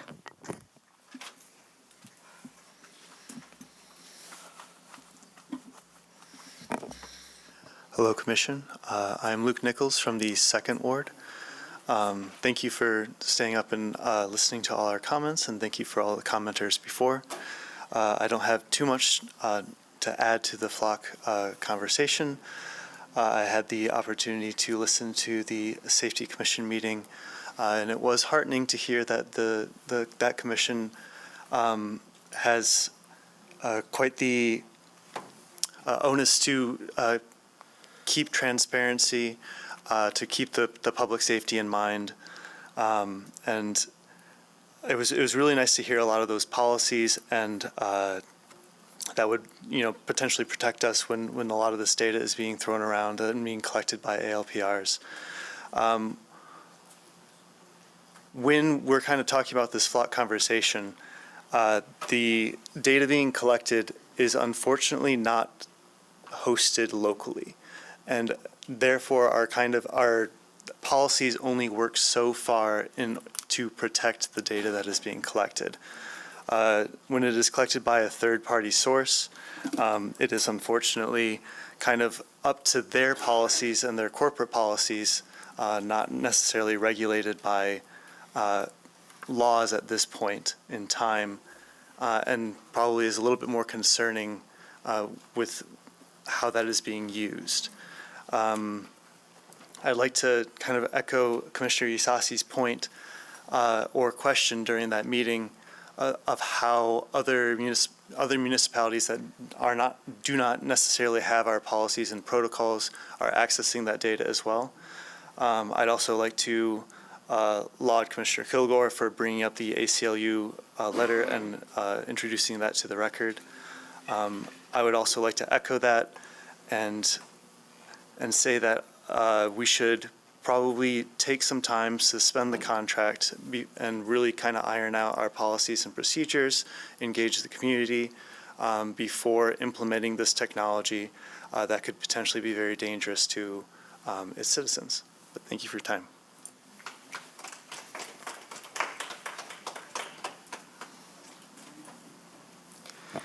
Hello, my name is Richard, and I live in the 3rd ward of the city.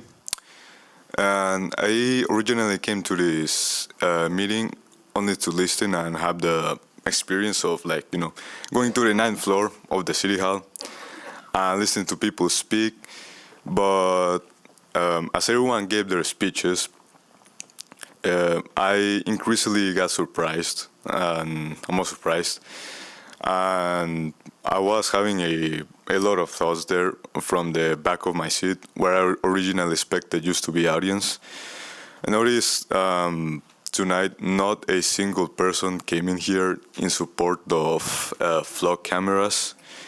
Absolutely nobody, unless I heard wrong, or there was maybe one person, because I have very bad attention issues, and still absolutely no one is in support of this camera. So I'm just kind of giving a summary of what I heard, but I came here with a bit of a neutral perspective. This speech I'm giving is completely improvised, but from a neutral perspective, if someone haven't heard of flock cameras before, and they heard everything that has been said here, they will be in a position where they feel like they need to get up from their seat and also come forward and become another person who is against flock cameras, and is also in complete support of the idea of taking down the cameras, as many have said, giving not renewing the contract, taking them down from the streets, or giving them a moratorium, if that's the correct word. These are some of the things that I heard, because I came here with open ears, and I really tried to think, what if someone came in support of flock cameras? I thought there would be at least 3 or 4 people, and I say I'm going to listen to them. Because I'm already very aligned with the people that are against flock cameras, But I say, I'm going to listen to them. And I didn't have the chance to listen to a single one speak in favor of flock cameras, and I swear I was ready to listen. And it's insane the things you can hear. They can be misused. They are used for racial profiling. They are used in collaboration with ICE, and they are generally this big brother tool that is not good for the public around. And this is the last thing I'm gonna say. I'm aware my time has run out. I am someone who is concerned about my safety, because under many different things. But for example, I don't have a car. I don't have much money to be spending in Ubers. And I think it's 10 p.m. right now, past 10 p.m. And I have to walk outside at night to catch the bus and go to Silver Line. And in the stop at Burton and Division, Burton Square, one of the Silver Line stops, in which I have to go out of to walk 20 minutes home or 15, there is 3 flock cameras in lampposts. That's a lot. And I do not feel safe at all with the cameras. I do not feel any sense of safety. That's all. Thank you. Good night. Mayor, I just want to point out it is not fair to give some people extra time and be very stringent on others. It makes people feel like they are not equally being treated. So I hope we can make the rules pretty clear moving forward. I hear you. On the other hand, I like to let people finish their thoughts, and people came down and put a lot of time and effort in here, and I do hope that people self-police, and there are limits, but the people who went over, I think, everyone so far made a good faith effort to wrap things up as fast as possible. I hear your concern, so let me just reiterate, Kim, if you can keep it as, keeping your 3 minutes, that'd be great. Well, I respect that, Mayor, but there were other people that had hard cutoffs at 3 minutes. They didn't get to finish their thought. So, well, if that's true, then I'm sorry to those people. I'm not. I'm trying to call the strikes and the balls as best I can, and I'm trying to be consistent. But I'm not perfect, so I'm sorry if that frustrates you. I understand too if we're all a little tired and cranky, and I think I'm the last one maybe, so we can wrap this up soon, hopefully. I remember coming to my first city commission meeting, I think it was towards the end of 2024, and looking at all of your faces and thinking, I'm really excited to learn who our leadership is. I'm really excited to be a part of this. I'm happy that we have these meetings for our neighbors and the public to come and express ourselves. So thank you for that and continuing the facilitation of that. We're watching cities around the country, even in Texas of all places, banning data centers, the use of flock cameras. And I really said to you, and I meant it, I remember, I don't expect you to, that I see us being a world-class city, an example for cities all over the country and the world, but we're not making the right decisions to do that and to move forward to be a world-class city that we can all be proud of. Month after month after month, we're begging, pleading, and screaming and fighting to make sure that our immigrant neighbors get the rights that they deserve. The Constitution has been thrown out the window since this current administration, and I want to see us as a city support our neighbors no matter where they come from, no matter the color of their skin, no matter the language they speak, no matter the religion they practice. Did you all pay attention to the primary and see Abdul's point spread against Haley Stevens? If not, in Kent County, you need to really make a note of that so that you know what your constituents are thinking and feeling. It's very clear who we're voting for, what we believe in, and Abdul has no problem saying abolish ICE. There's no question in that, and that's who we're supporting as a community. So we need our leadership to step up and support what we're looking for, what we're asking for. Of course, flock cameras being banned, that's so obvious. I love the point that our neighbor just made about the fact that not one person has ever, that I've witnessed, come to any meeting and say, I'm a fan of flock cameras and I'm a fan of ICE. Not once. You see it and read it on our videos that are shared online in our live stream.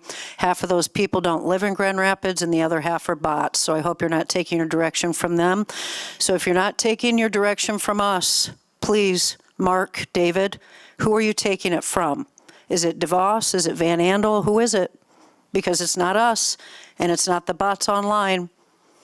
I did a test case study for Grand Rapids. I've protested everywhere with speakers and megaphones all across the city. The only time I had to go to court was when I was in front of Amway Grand Hotel and DeVos Hall. So you tell me what's going on.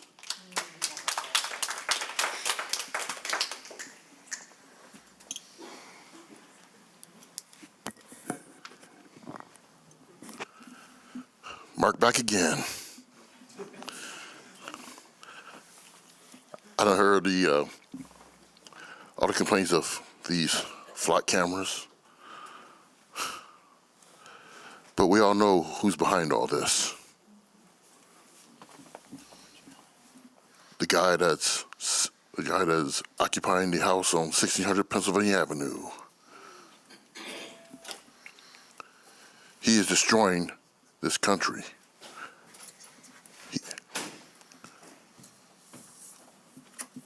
I mean, let's be for real. He's destroying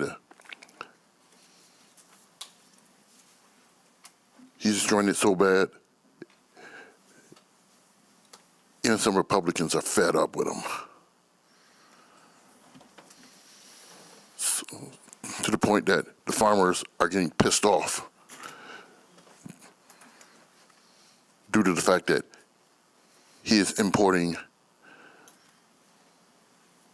Argentinian beef, which there's no telling what might be in there, trying to poison the people. Well, he can run off and whole hop with his little mistress, new mistress that he's now going.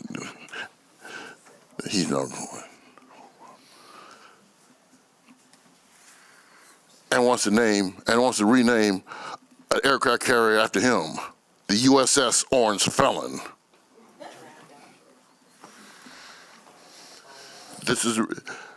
And as for the flock cameras, I get I get what you're saying. I get what they're saying.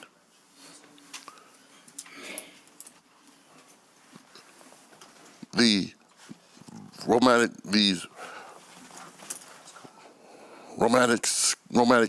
type of trysts that they're trying to get, that these cops trying to do, and everything else. And not to mention, and I bet this is happening too, the 18 or so black people that has been hung from trees all over the South, and even up north, up in Rothbury. If you want to do something, here's what you need to do. And anything short of knocking these cameras down, that's not going to happen. But you need to get out and vote. The people have spoken. You need to get out and vote. We know that our prize is coming up.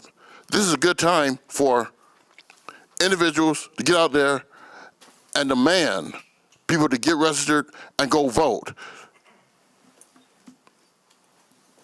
Because if not, this stuff will continue. Trust me on that one. Sean Grayson, may you rest in hell. Revenge 2026.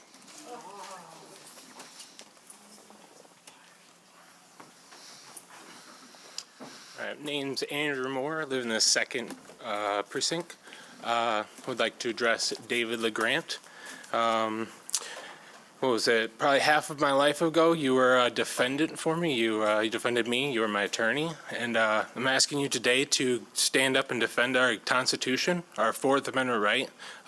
Every day I leave my house, I look across the street at a camera pointed at me. And as a child growing up with a alcoholic mother, no father, and very, very little distance to find out where the line of what is right and what is wrong, now walking in a life of nothing but God and looking at everybody as equal, I see constant division. I feel like I'm being surveilled. I every morning pull out of my driveway, look across the street at this camera pointing right directly at my face. I come home, it's pointed directly at my driveway. When the leaves fall, this fall, I'm going to have that camera pointed directly into 3 of my windows of my own home. I feel like it's becoming more and more of a constitution. It's infringing on our rights as our Constitution. I support the police. I support ICE. I'm not here to defend or say what's right or wrong, but I do know that our constitutions we need to stand on. From the first all the way to the last. It's very hard to walk life knowing that I've committed crime, and then to work through life and build a solid foundation of myself, and then see that camera and not think back to my old ways of the crime that I want to commit. I want to go out in the dark and take down that camera that's pointed directly at my face every day. I think to myself, I will not retract. I will not go back into the past and commit a crime or be a bad person or do anything wrong with society but think is wrong. But honestly, constitutionally, that is not right. Us having it pointed at our face, it following our directions everywhere we go. I've looked up a reflective for our license plate reader so we can be non-reflective. They've removed all reflective license plate reader or anything reflective off of Amazon, off of Ace Hardware, Home Depot. You can't get anything reflective so we can reflect or stop from being recorded or followed. So I ask you once again to stand with me, stand with us, listen to us, and know that our rights, our constitutional rights, are being violated. It's not a matter of if, but they are. It's happening. And everybody is equal. Jesus is king, God is king, and everybody is treated equally. With that, I'd like to...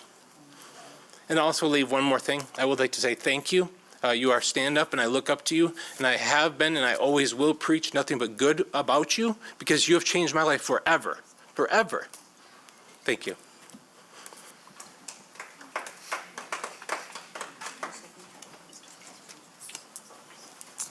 Hi, I'm Jason. I'm a Grand Rapids resident in the 2nd Ward.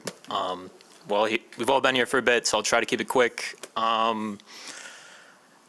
No one likes flock cameras. You could probably tell that. You're not going to find a bunch of people clamoring to keep flock cameras.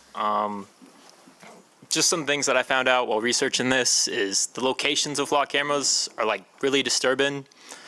If you go to Muskegon Heights, you look at D-Flock, they're all surrounding Muskegon Heights. Like, it just seems like there's a very intentional, almost targeting of lower income minority communities. You can see a higher concentration near Wyoming around certain communities. Like, you can just look this up on demographic data. It's not that hard to find. The fact that the Office of OPA, I forget what it stands for, Public Accountability, something like that, that they don't have like the authority to overlook the flock cameras because of the grandfathering. Like, it's insane, genuinely. Like, it's scandalous. Like, the way that flock works is fundamentally different from the 2012 ELPR cameras, from a different vendor that you had. Like, they don't work in the same way. They can record the type of vehicle you have, bumper stickers, scratches, all this stuff. And then there's a massive database of over 100,000 cameras nationally. So all that information, I said to make it quick, sorry. Yeah, if you could be awesome, like a bunch of other communities, take a stand against this, we'd really appreciate it. Politically, like, it's just the smart thing to do, genuinely. So, thank you.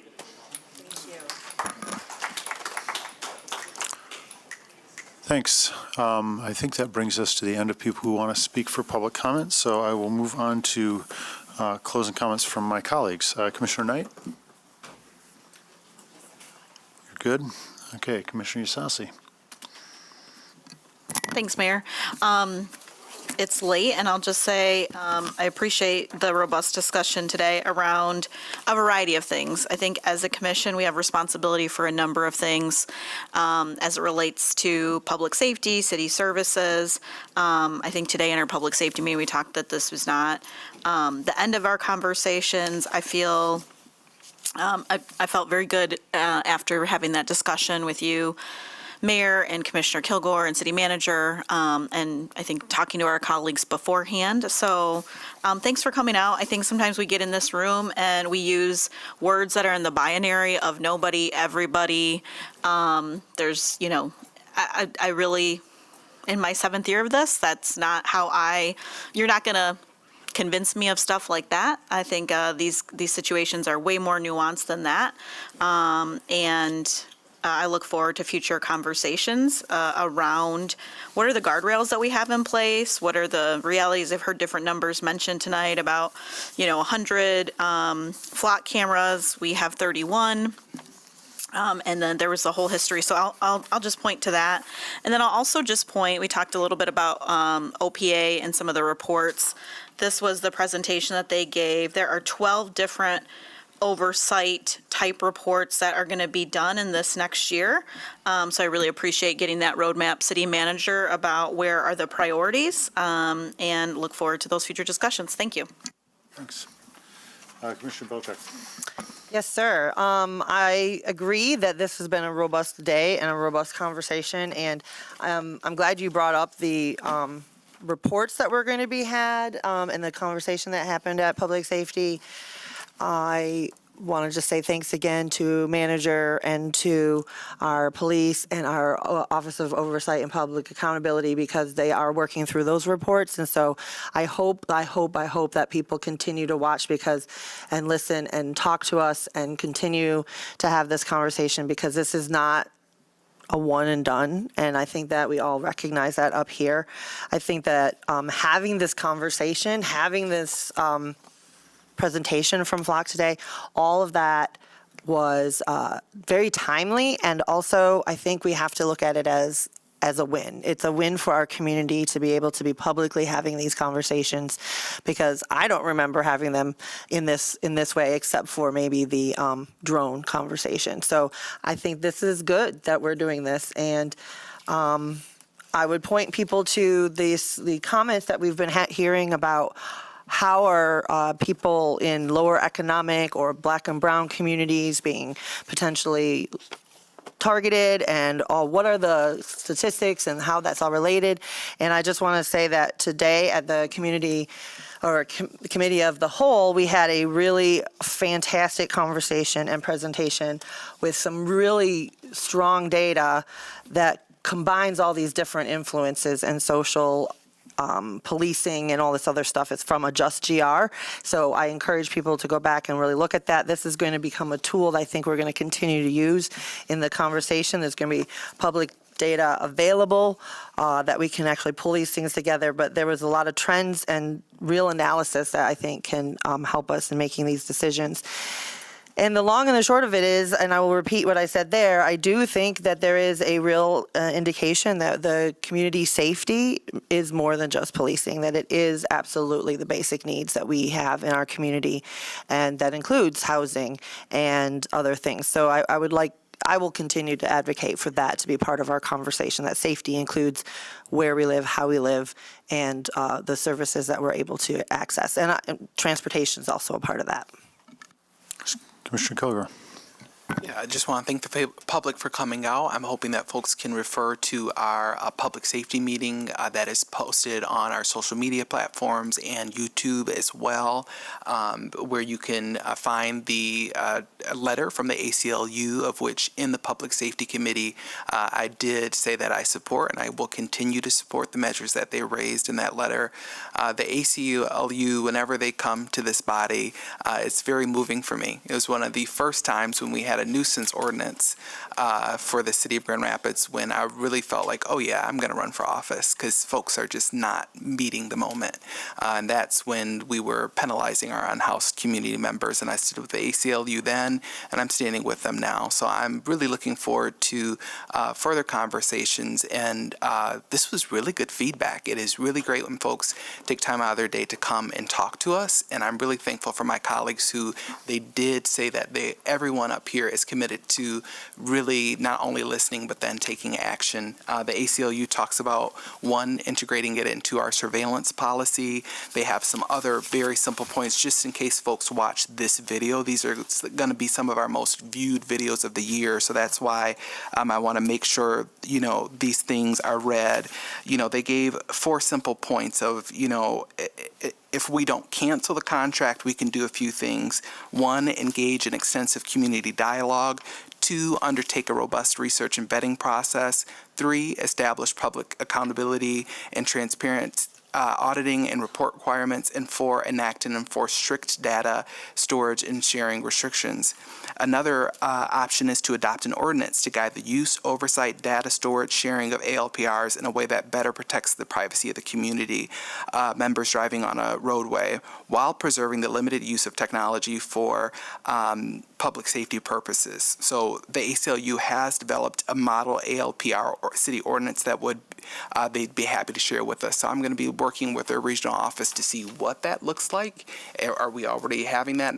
There's a lot of comparisons that we need to do, and I hear the urgency in community, but I always say that we have to be metered, and then also we don't want to do things in haste. So it can be lasting, so it can be smart and really benefit the community. So these are going to have to be conversations that we have, so we're not making it in haste and then have to come right back to the drawing board.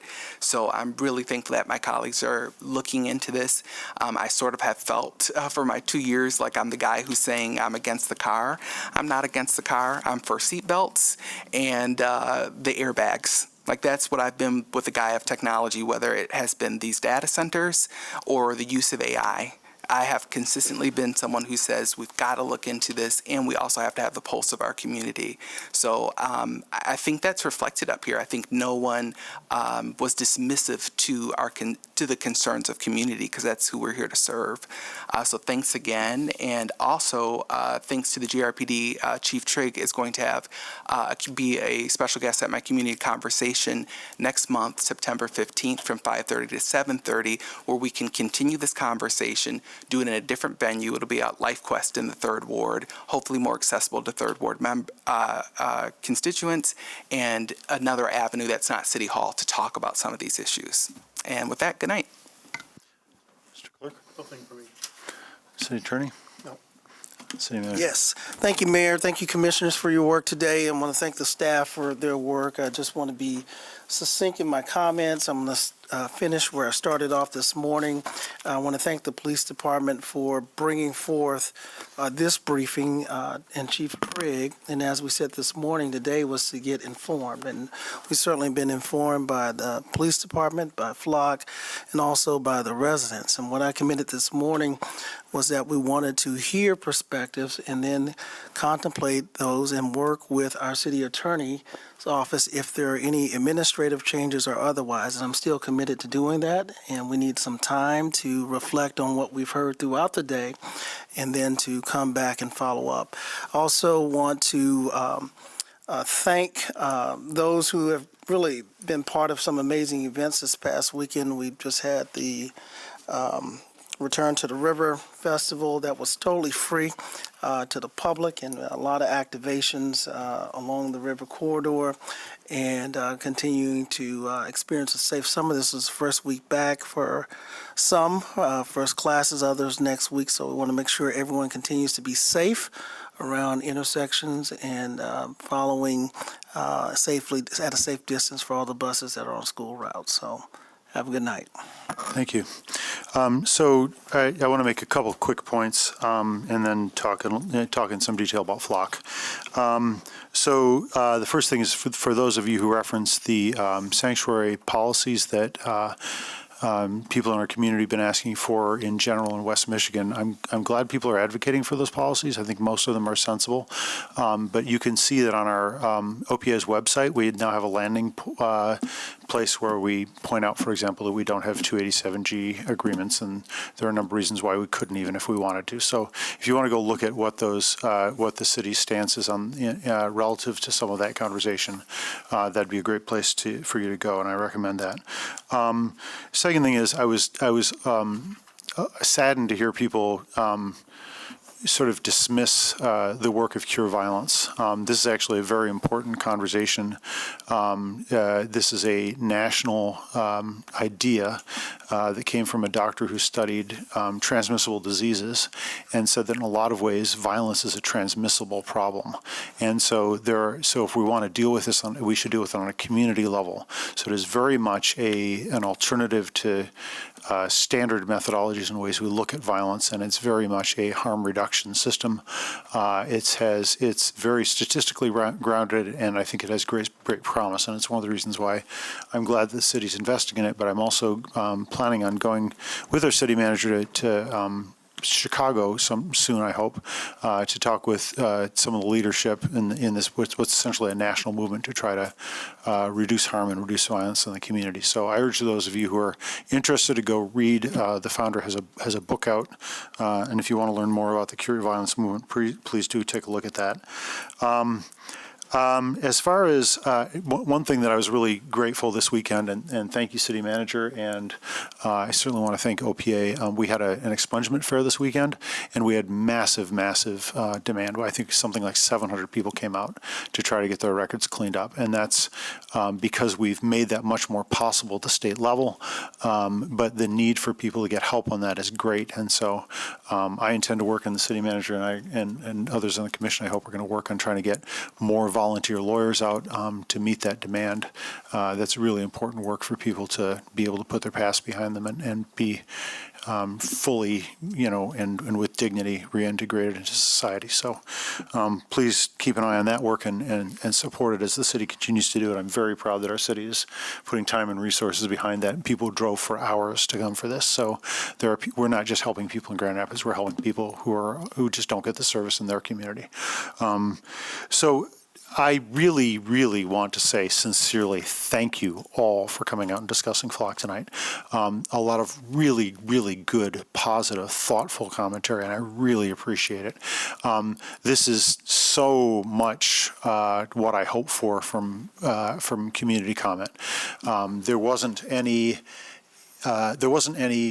personal attacks in this. There wasn't any anger. So much of what we were talking about was just, there's a really foundational question, right? And that is how much observation, surveillance policing do we want in a community? And that's always got to be a valid topic for conversation. But I just want to, I've been in contact for a long time. I've been having conversations with the ACLU about this and about possible options here. Commissioner Yasasi pointed out, I don't know, a long time ago, it seems like when the dinosaurs were roaming the earth, this question of like why the flock camera policy isn't subsumed under our actually, I think, very comprehensive and very good surveillance policy. I urge you all to go out and look. We have a 10-page or so pretty comprehensive surveillance policy, and flock did not get included under that surveillance policy. So that's a really good first place to start the conversation. I want to point out to you that our police chief, our city manager, everybody up here is committed to some basic themes.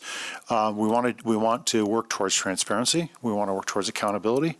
We want to work towards reporting and examining what's out there. Now, we may not make everybody perfectly happy on this, and I don't expect in an issue that's got tension that we're going to get immediately to a place where everyone in the city agrees on something. So I want to point out that I respect and really listen to some of the core arguments made by some folks, and I want to flag them. Charlie, who I don't think is here anymore, pointed out that the simple question of whether heightened, other people emphasize this too, but the question of whether heightened observation becomes a Fourth Amendment question. That's a really valid question to have. In other words, I'm looking out at all of you right now. I don't think that normally we would say in normal human parlance that that's surveillance. But if we're entering into a new territory where you have the ability to track people over time and that data exists and can be used, that is a different and an emergent conversation about what we mean when we talk about the Fourth Amendment. And so my eyeballs on someone are not the same thing as big data, they're not the same thing as AI. It's not the same thing as collectively tracking and harvesting massive amounts of information about citizens. And so that is absolutely an important conversation to have. And so thanks to those of you who did that. Charlie, yours jumped out. Alex, I think you had very good arguments. Claire, I thought your statement was great. Miles, I thought you had a good summary there. And Luke, I appreciated your statement. And I don't mean to exclude anybody else there, but those are some of the folks whose statements really stood out to me. So thank you for the thought you put into this, and thank you for the reasoned raising of concerns. I think that's, in a democracy, this is what we have to do. We have to talk about these issues, and we have to do our best to get it right. Now, two things are true. We're almost certainly never going to get anything perfect, and we're certainly not, almost certainly not going to get complete consensus on any issue. But I really do appreciate this. I think this is a great, and the one thing I'll say that others have said, this is a starting point, and the city manager was very clear about that. You can't make policy without first talking about what is. And so a lot of our conversation this morning, the 2 hours of it, was what are we currently doing? So that we don't get misinformation and confusion, and Commissioner Yasasi pointed out, we got the information we flat out asked this morning, and we got a very clear answer. There are 31 flock cameras in town. Now, it may be that people are seeing cameras that they think are flock cameras that aren't. And, we can have that conversation about what those are and what other kinds of things are going on in the community. This is a big conversation that I don't think we're going to tie up in a bow next Tuesday or in 2 months or properly ever. I don't think you ever stop talking about the interplay between privacy rights and public order. I don't want that conversation to stop. If that conversation stops, something's wrong with our community. So I'm glad you're all engaged. I hope you will keep engaged. I hope we will continue this conversation in thoughtful, specific, actionable ways.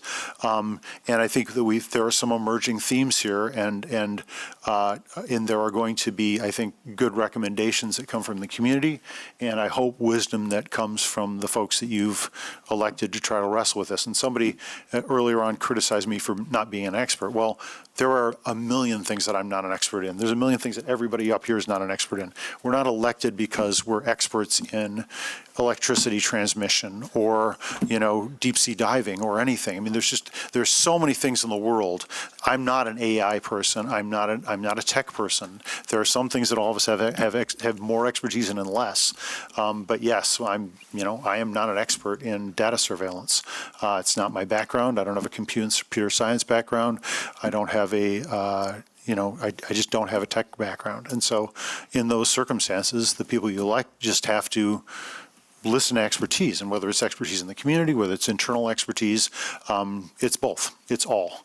And so we can't hear you if you don't speak. And so I really, really want to say thank you for coming and speaking and engaging.